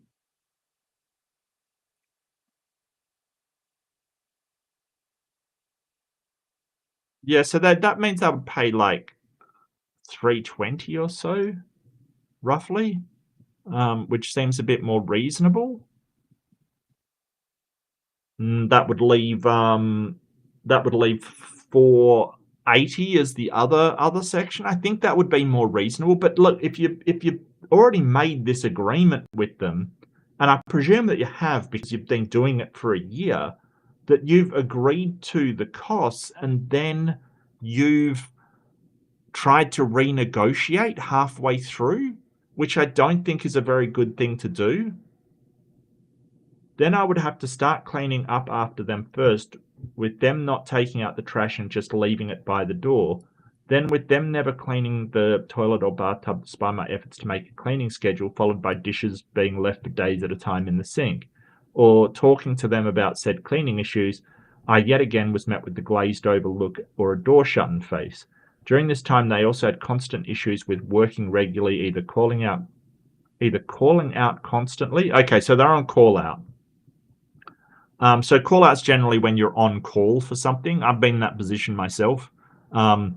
It's kind of like, I mean, you basically have a phone and you can be called in at any time, which is fine, but if you've got kids or something, it's unmanageable. Or medical problems of various degrees. I know my guilt with this fact alone led me for a time stop bringing up these problems as frequently. Well over 2 years ago, I met and started dating my boyfriend. Since about 6 months into the relationship, I've been staying pretty much nightly at his place, visiting mine just for things I need and taking care of my dog. Otherwise, I don't sleep or eat there, and neither does my kid. Yet I still would come home to a nasty bathroom, a sink full of dishes, and full trash bags being left in front of the door constantly. And any time I would try to bring up the issues, I was met with still the same glazed overlook. Yeah, and or the door being shut in my face. Yeah, I mean, it's just your roommate sucks. What can I say? Just leave. You're not being an asshole. The other thing that has been holding me back mentally from all of this is my roommate fell for a scam hard. Oh, God, all right. They tried to get a sugar daddy online, instead ended up buying them a new phone with a credit card and gift cards. Oh, really? Really? Uh, uh. To which they got their credit cards shut down entirely, and now they owe over 20K in credit card debt. So due to guilt, why is that guilt? I yet internalized my problems with them and tried to be a mostly supportive friend. That's it? No, look, you're fine. Like, you can't take responsibility or guilt over them falling for a scam. I mean, come on. Like, you want to look at the end of the day, you want to move in with your boyfriend. That's about it. You're not responsible for even a friend's well-being. Like, this is the thing, she is rescuing her friend by basically being in a situation she doesn't want to be in order to rescue her from herself. Like, you can't take responsibility for people like that. Like, I don't know. Like, why would you do that? I don't get it.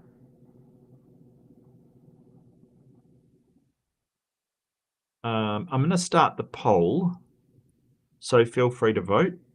Oh, did I just do something? No, I'm cool. I'm cool. Yeah, so if you're in a house and you're basically going, well, I'm living over at my boyfriend's, I want to move in with him, but that leaves your housemate without, a roommate, they can get another roommate. Like, whoever lives with them, maybe they'll be more amenable to the crap that she's doing. Like, it's not your responsibility. I mean, I'm assuming she isn't in some kind of lease agreement or some kind of agreement that she'll stay there for a particular time. I don't see why it's her problem. Is poster right, or moving out on her housemate? Like, whether she's a nightmare or not has got nothing to do with it, right? It's got nothing to do with it at all. It's just that you have to make the decisions in your life and not try to rescue somebody else at the detriment to yourself.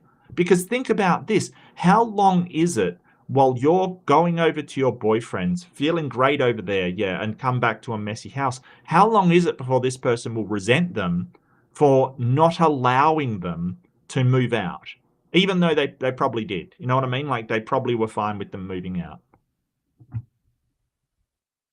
I don't know. I'm going to see the Redditors say. You're the arsehole for enabling their behavior and leaving your dog alone in that mess for so long. Otherwise, leave, grow a spine, and tighten your wallet. Wow. Okay, Reddit. Calm down, Reddit. Seriously. Calm down. You're the arsehole for enabling their behavior? Well, I didn't expect that. No, the question isn't whether enabling them being the question is whether leaving. So no. Wow. Oh God. All right. Yeah, just settle down. Settle down, Reddit. You've been her sugar daddy. She has no intention of getting her life together or changing. She would apparently rather die than get her life together or change. She wants someone to take care of her and do everything, including clean, forever, not the asshole. Yeah, well, I mean, I don't know if that's really where the situation is at. I don't know. But you can't structure your life around, rescuing friends. Unfortunately, you can support them if it's not that much of a detriment to you. Yeah, but if it's really detrimental to you, you can't do that. You just can't. Not the arsehole for leaving your roommate, but you are the arsehole to your dog for basically leaving it alone constantly. Papa isn't alone constantly, I can assure you of that. I am only there for a lot daily to play with him and see him constantly. Otherwise, I'm busy cleaning up the slob of the roommate, but I get where you're coming from. Yeah. May Silver. Ish. First, you've had to sign a new lease at some point. All your grievances should have been worked out then, or you walk away. Staying didn't make you a hero. Exactly. Yes. Yeah. Rescuing people at the detriment of yourself, it doesn't make you a hero. It really doesn't. Secondly, you leaving your dog there alone is an arsehole move. Actually, a lot of places don't make you sign a new lease and the first one ends. It just automatically transferred to a month-on-month. That is what happens here. It just transfers to a monthly thing. They don't make you sign a new lease. Not the arsehole, just go. This person's problems are real, but they are not your problems. That's true. And maybe get some therapy to help yourself get over your willingness to inappropriately carry other people's burdens. Look, that can help, yeah. I think that it's not bad to help people. It's when you're doing it to the severe detriment of yourself that's the problem. Okay, helping people is fine. Carrying people is fine, as long as you're not breaking your back doing it. That's the thing. There's no problem with carrying people, as long as it's within your capacity to do so without severely detrimenting yourself. That's fine. Like, it's just when you are doing things to the detriment of your own life, that's when it becomes a problem. So, don't get me wrong. I'm not saying, hey, be a completely callous to everybody. That's not what I'm saying. I'm saying there's things that we can do that aren't detrimental to our own lives in any significant way, and that's great. And there's things that are.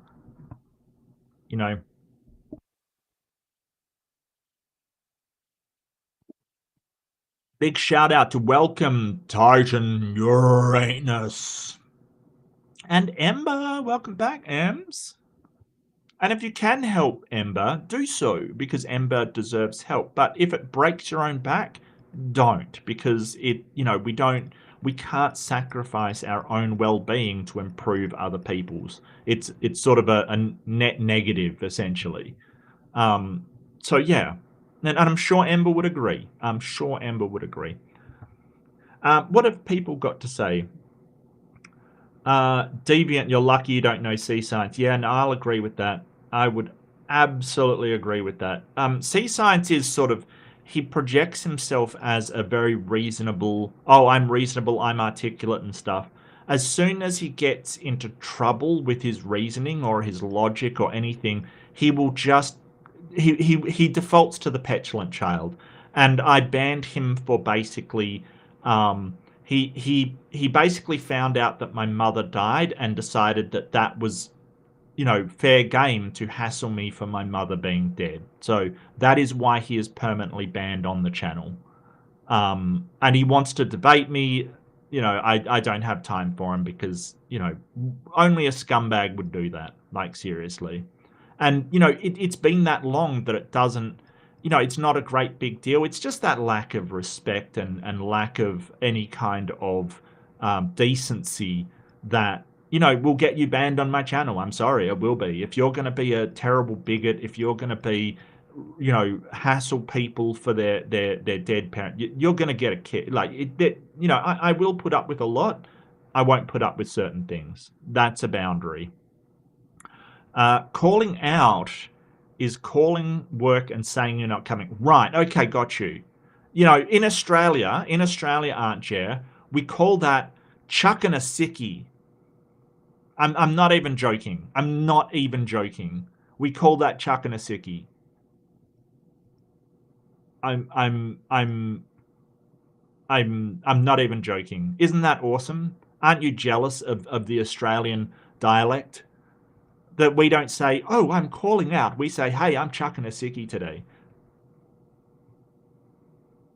20K, did they book the venue from the previous Am I the Arser? Maybe that was the scam, Archer. Maybe that was the scam. It said they got scammed for 20,000. Maybe it's like the place is saying, hey, we're a venue, and then you go to the venue and it's like just a trash heap, a garbage dump, and the place doesn't really exist. Maybe it is the venue scam. Maybe that's what we should be looking out for. I love that. Yeah, it's always 20K. It's always 20K.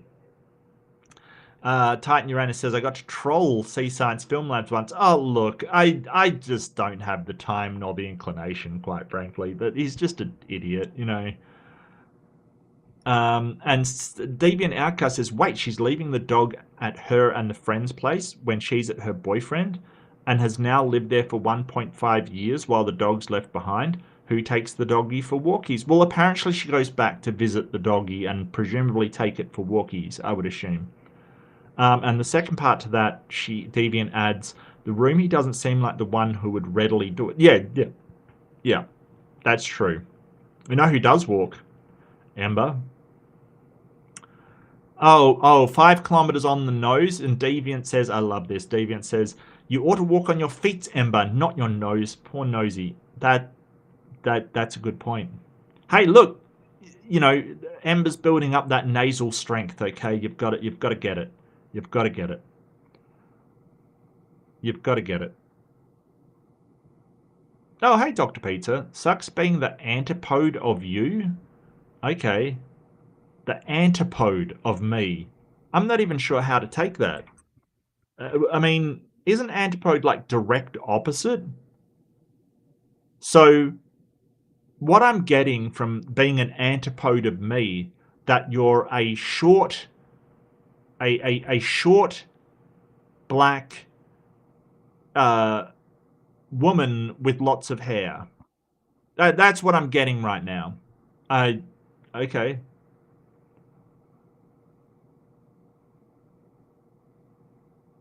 Yeah, thank you, Deviant. Oh, I didn't even pin that, but thank you. Hang on a second. I will do that. neglecting my responsibilities. Thank you, Deviant. Pin message? I can pin that. There we go. There we go. Chuck and the sickie sounds like too much information. Yeah, it sounds like throwing up, but it's not. It means when you call in sick, basically. You call up and go, yeah, I think I've come down with some sort of flu. I think I've... You know, and then you go out with your mates, you know. That's basically it. That's basically it. Yeah, antipode is direct opposite. So if someone's the direct opposite of me, I'd you know, I mean, I you know, I mean, I like who I am, so presumably I wouldn't like the direct antipode of me.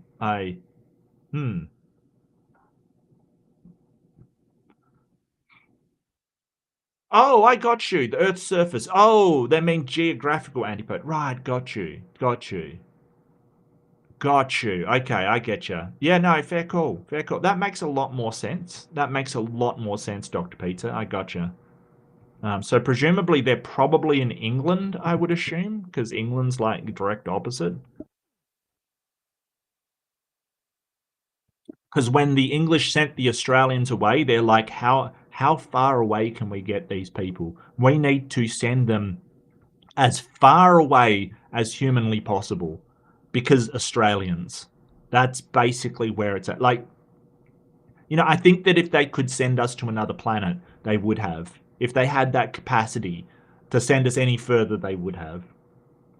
Yep, no, I got you, Titan. Thank you. Thank you for pointing that out. I get you. Thank you. I'll do one more, because I'm really enjoying this, and I'm really enjoying your faces. Your beautiful faces. Where's my poll and how do I close it? There we go. Post is in the right. Yeah, I get that people are going, oh, well, you're an arsehole for enabling this behavior. That isn't really the question. Like, I get that that's how they feel. Like, you should have moved out already is basically what they're saying. So that's a strong no. But, you know, I think that it's not addressing the issue, really, arsehole for moving out. The answer is no. So, you know, it's better late than never, in my opinion. I mean, I know that's just a saying, and it can be really shallow, but I think there is something to that. There's kind of and you know, I do see it a lot. This something called the sunk cost fallacy. And I see it, you know, with Trump and stuff, like people going, oh, but we've put so much energy into, you know, doing this stuff kind of thing. Look, you know, at some point, you've got to cut your losses. You know, you've got to go, well, you know, just because you've put a lot of energy into something isn't a reason for continuing it. There needs to be other reasons. So if something is going really wrong and really horribly, it doesn't make up for it saying, hey, I've tried so hard on it and you know, I've put all this energy into it. Because if it's not going to turn into something worthwhile, that can be the sunk cost fallacy, that you've already put so much into it, so it's worthwhile to continue. At the same time, look, you know, hoping that something does well, there's no problem with that. But it can't just be, but I've already put all this time and energy into it. That is the sunk cost fallacy. The antipode of Australia is the Atlantic Ocean near Bermuda and the east coast. Oh, is it? Okay, well, maybe the Bermuda Triangle is the antipode of me. All right, maybe Dr. Pizza's in the Bermuda Triangle. Cool. That's cool. Wish I was in the Bermuda Triangle. Toxic Virgo is the next one. Am I the arsehole for hosting an early birthday / going away party on a friend's actual birthday? What, your birthday party? If you have a combined party, I don't think that's a problem. If you host your birthday party on something that's not your birthday and it's your friend's birthday, well, yeah, maybe that's a problem. But why wouldn't you go, hey, do you mind if I celebrate my birthday with you? and I'm going away as well. So how about we have a party together? Look, this whole thing, I don't understand this whole thing of, well, it's my party and I refuse to have anybody else's event coincide with it. I don't get that, right? If I'm having a birthday and somebody's birthday is within a week and they say, hey, can we both have a party, at your place at the same time? Yeah, absolutely. That sounds awesome. I don't get this whole idea of, well, that's going to detract from my special day. I don't get, it doesn't detract anything. Having somebody else celebrate you just makes it twice as celebratory. It doesn't detract anything. I've never understood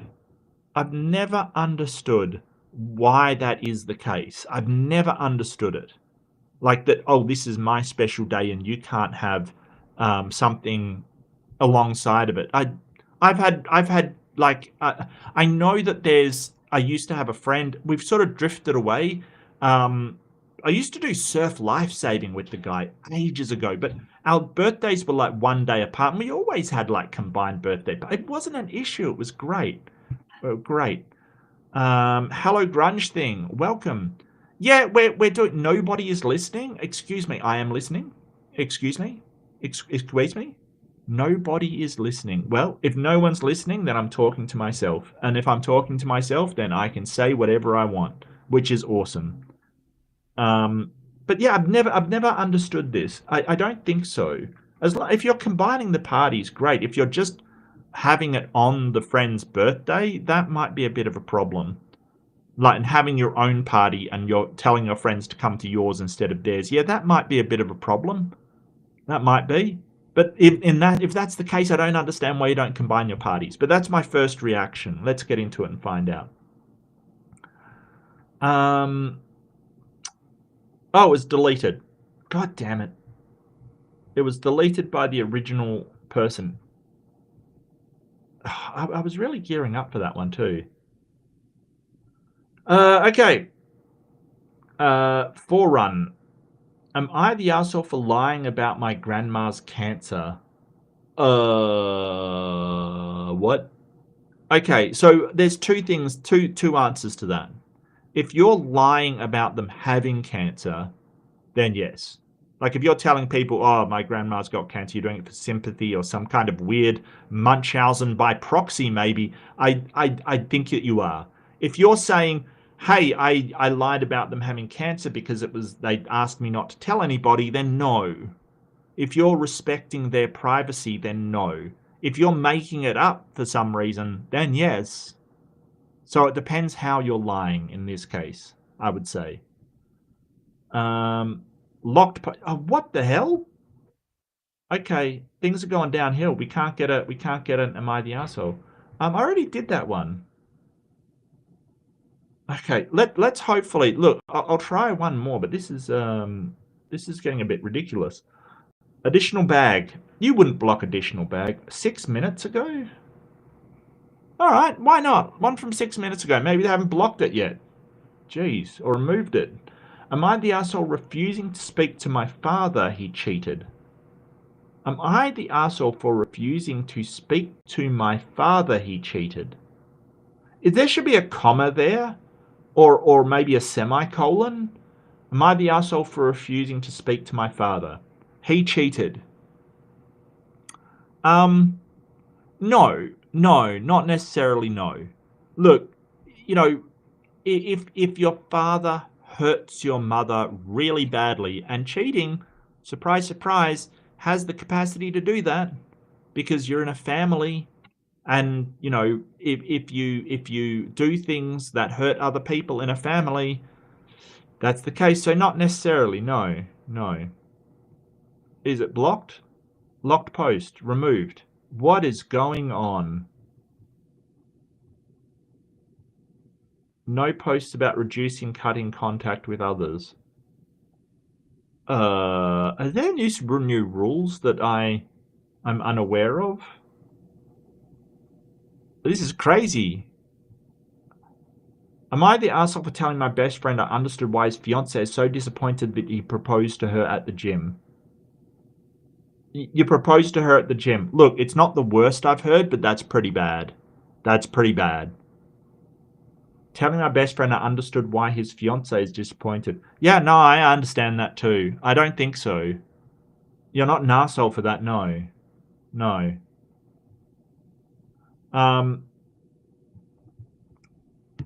Okay, so I, 27 female, was excited my best friend, 27 male, told me he had proposed to his girlfriend, 29 female. He said he had the proposal on video. I was so confused when the video started out in woman's gym. It was in a woman's gym. Oh. Oh boy. Oh boy. When I saw his girlfriend on an exercise machine in the video, I had a bad feeling. Yeah, I would too. Look, it's not the worst I've heard of. The worst I've heard of is a friend of mine. She got proposed to in a KFC. And it wasn't even in the restaurant part of the KFC. They both worked there. It was like in the kitchen of the KFC. That is terrible. That is absolutely horrible. When you're being proposed to, not only at your workplace, but like in a fast food restaurant as your workplace, that is bad. That is really bad. Look, it doesn't take a lot. Go to a beach, go to nature, go to a woods, go to a park, go to somewhere, that's significant to both of you. If you're both gym junkies, even then, I don't know, mate, I don't know. Like, it may be better to take them out to dinner or, it doesn't even have to cost anything. Go to a park or a lake or something like that and just do it there. Like, seriously, that's way better to be in a beautiful, natural place that still doesn't cost anything than be in a gym with a bunch of sweaty people around you, working out, trying to improve their lats. You know what I mean? Or their quads or something. Come on now. Let's be real about this. That's terrible. She looked so shocked and she said yes. She only looked happy for 2 minutes and the rest of the time she gave an insincere smile. My best friend expressed frustration that his fiancée had confessed she wasn't happy with the proposal after he asked her why she looked so sad. He was venting to me and asked me how I feel if a guy proposed to me while I was at the gym. Look, I would never do that. I would never, ever do that. Like, seriously, not only is it just a you've got the smells of people working out. It's not, she's in her gym clothes. I mean, come on. I don't know. I guess he really expected me to agree with him, but I said I would hate it. And that's fair. He asked how you would feel, and you said you would hate it. That's fair. That's totally fair, in my opinion. I said I don't want to be proposed to when I'm sweaty and stinky at the gym. Yes, this, right here. And have a lot of sweaty and stinky people around you. I basically explained to him that I understood why she was disappointed. My best friend called me shallow and a bad friend. I'm sorry, you proposed at a gym and you're calling her shallow. Am I the asshole? Absolutely not. She basically said, I would feel this way. You asked. If you don't want the answer, don't ask. Shallow and a bad friend. No, she's being a good friend by telling you how she would feel and says, hey, I understand why she's upset. Wow, okay. I don't know about this one, champ. Look, I don't see what she's done wrong at all. She said, hey, I would feel bad. I understand why she feels bad. Like, you can't just have friends around you that tell you what you want to hear, because then you end up like Donald Trump, thinking that everything he does is amazing because people around him are telling him he's amazing all the time. And he's terrible. He does terrible things. It's so bad. Wow. Okay, well, I'll do the poll because I want to. Start a poll. Yes, that's what I want to do. Add options. Yeah, I don't like. I can't think of much worse places. Like, I don't see a problem with women proposing to men. Look, you might be a traditionalist. I'm not. I don't see the problem. And if I was in the gym and my wife proposed to me, I would probably be upset too. Like, seriously, what the hell? That's the best place you could find? That's terrible. Was the poster right for saying she understood why friend was upset at proposal? I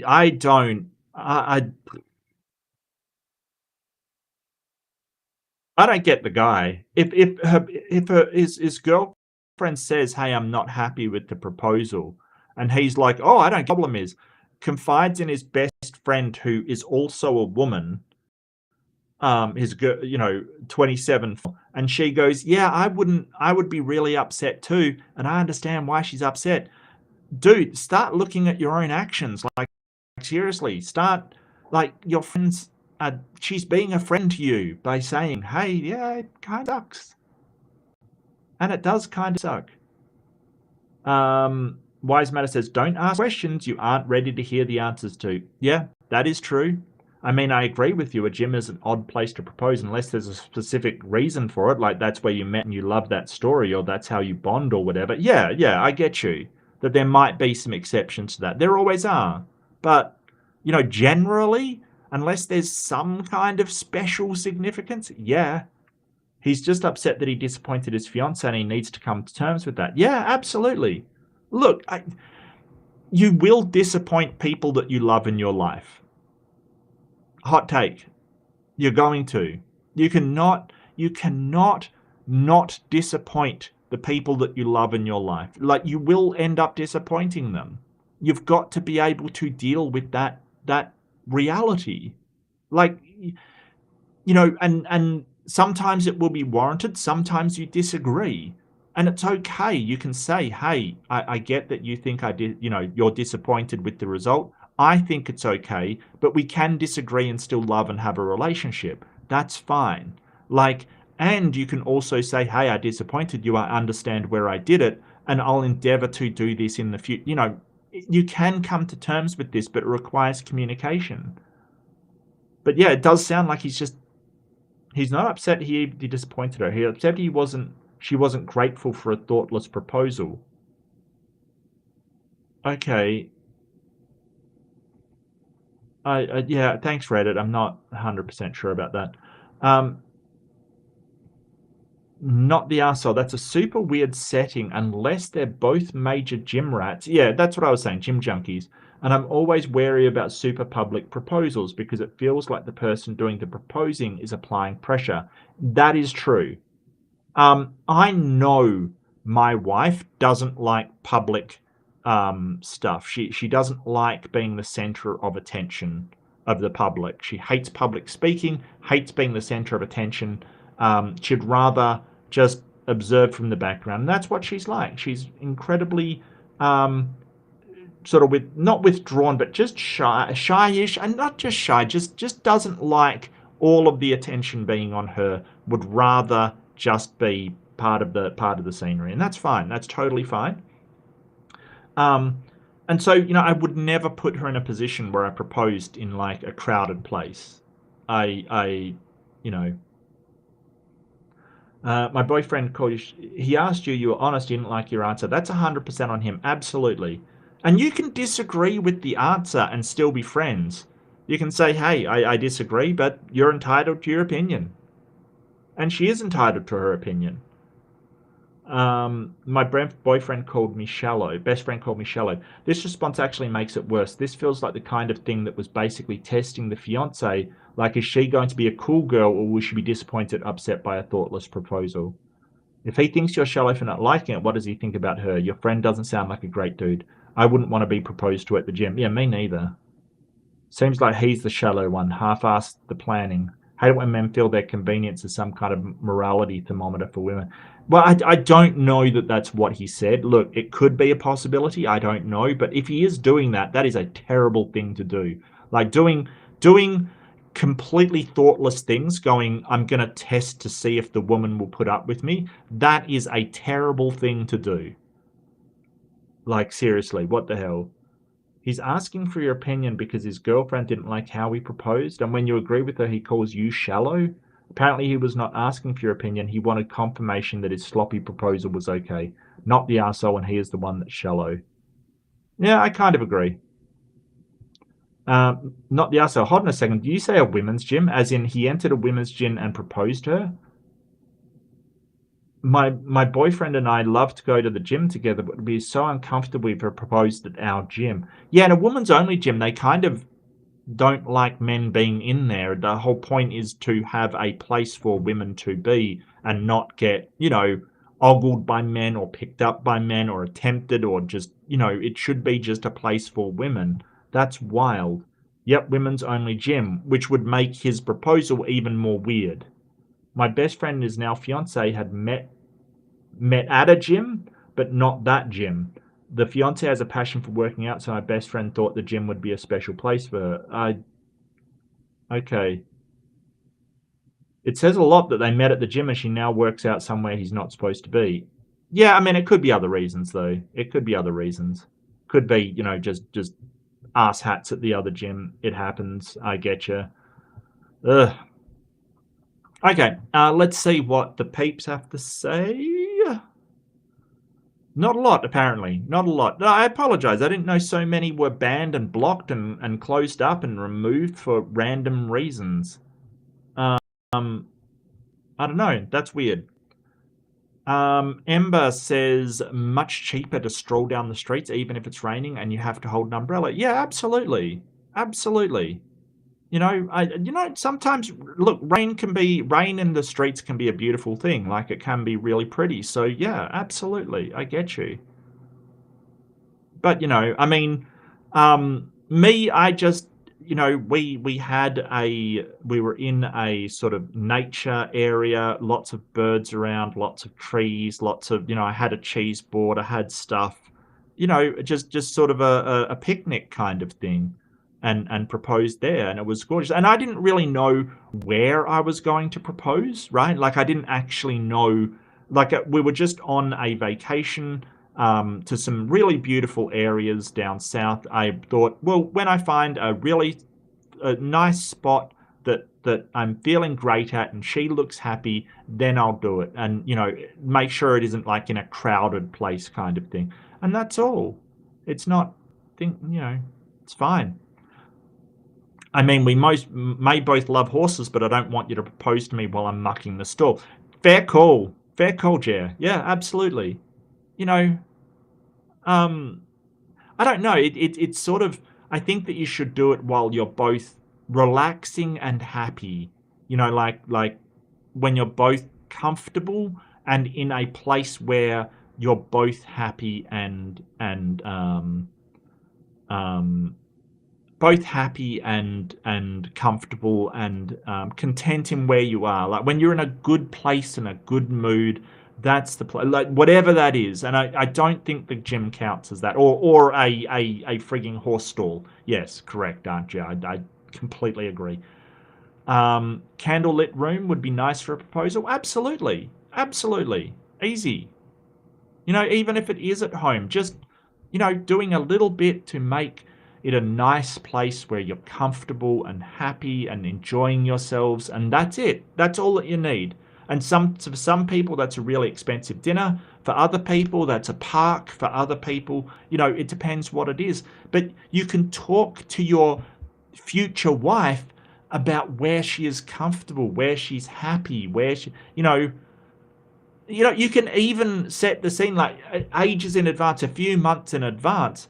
Say, where would you, if someone proposed to you, where would you like it to be, kind of thing. I mean, you can probably slip that in somewhere. 1 out of 5. Deviant's got a lot to say, and I'm here for it. Okay, Deviant. My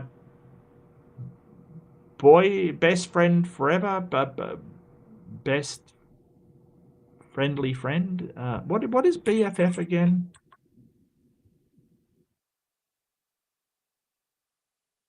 Best friend forever? It doesn't mean best friend forever, does it?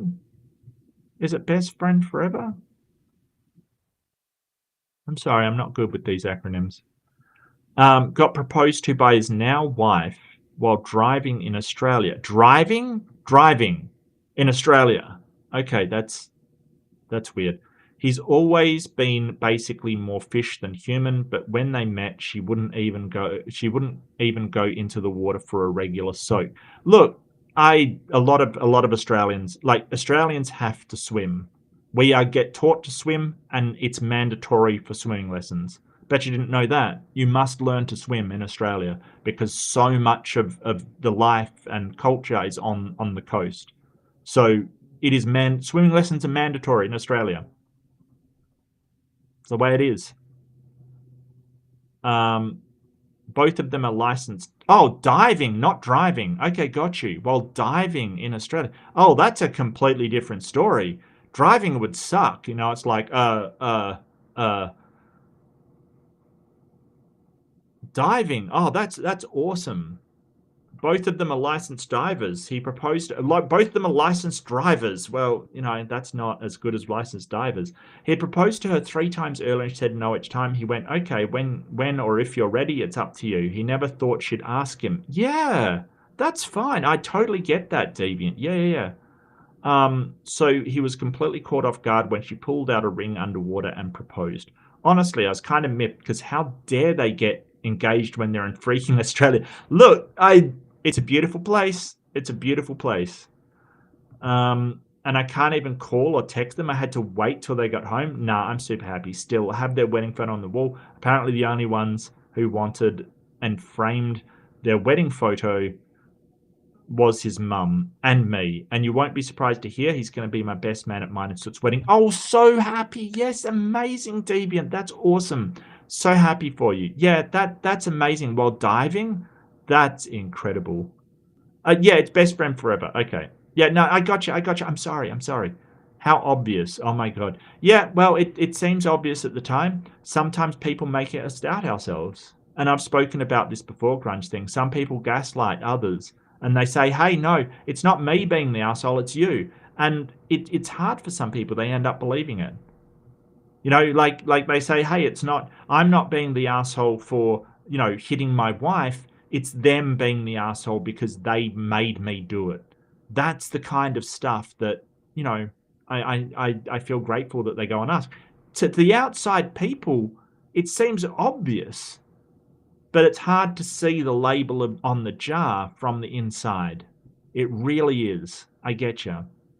It is best fan forever. Okay, and it was diving. No, well, look, driving, like driving a car and having someone pull out a ring while you're, you know, giving it a bit of this, that would be a problem. That would be a really shitty proposal. But diving underwater with like coral and fish and stuff, yeah, that's beautiful. That story got redeemed in about 1 second from one word. Yeah, no, that's cool. That's cool. And still proposed in bed. Oh yeah, that's beautiful. That's beautiful. Look, there's no problem with proposing in the bedroom. That's totally fine, as long as you are comfortable, happy, and you know you're happy with it. All good. All good. Anyway, and that wraps up the AIMBOT. Thank you so much for joining me.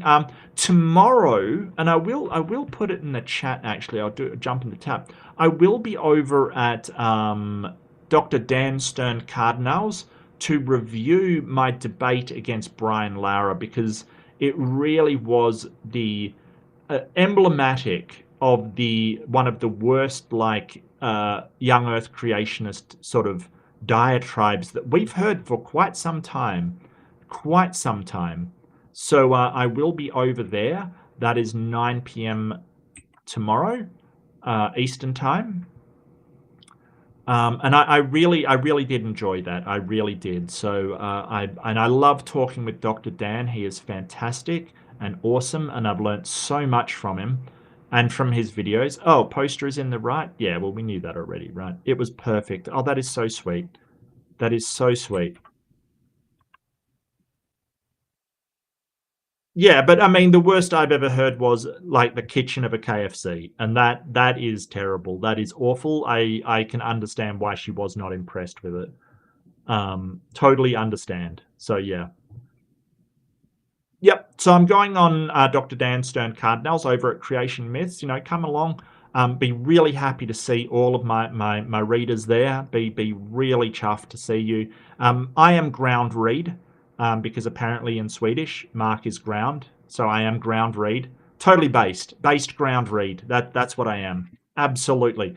And this has been AIMBOT. I hope you've enjoyed yourself. I've certainly enjoyed myself. We will be back on Friday with Fundamentalist Fails. I have to find something cool. But do take care. Don't forget. Be kind to yourself. You don't have to destroy yourself trying to rescue other people. But be kind to others at the same time. Try and help people if it's within your means. Absolutely. Oh, absolutely, Archer. Yeah, it was terrible. It was the most horrible thing I've ever heard for a proposal in my entire life. It was, yeah, just awful. Anyway, do take care, and I will see you in the next one. Bye-bye.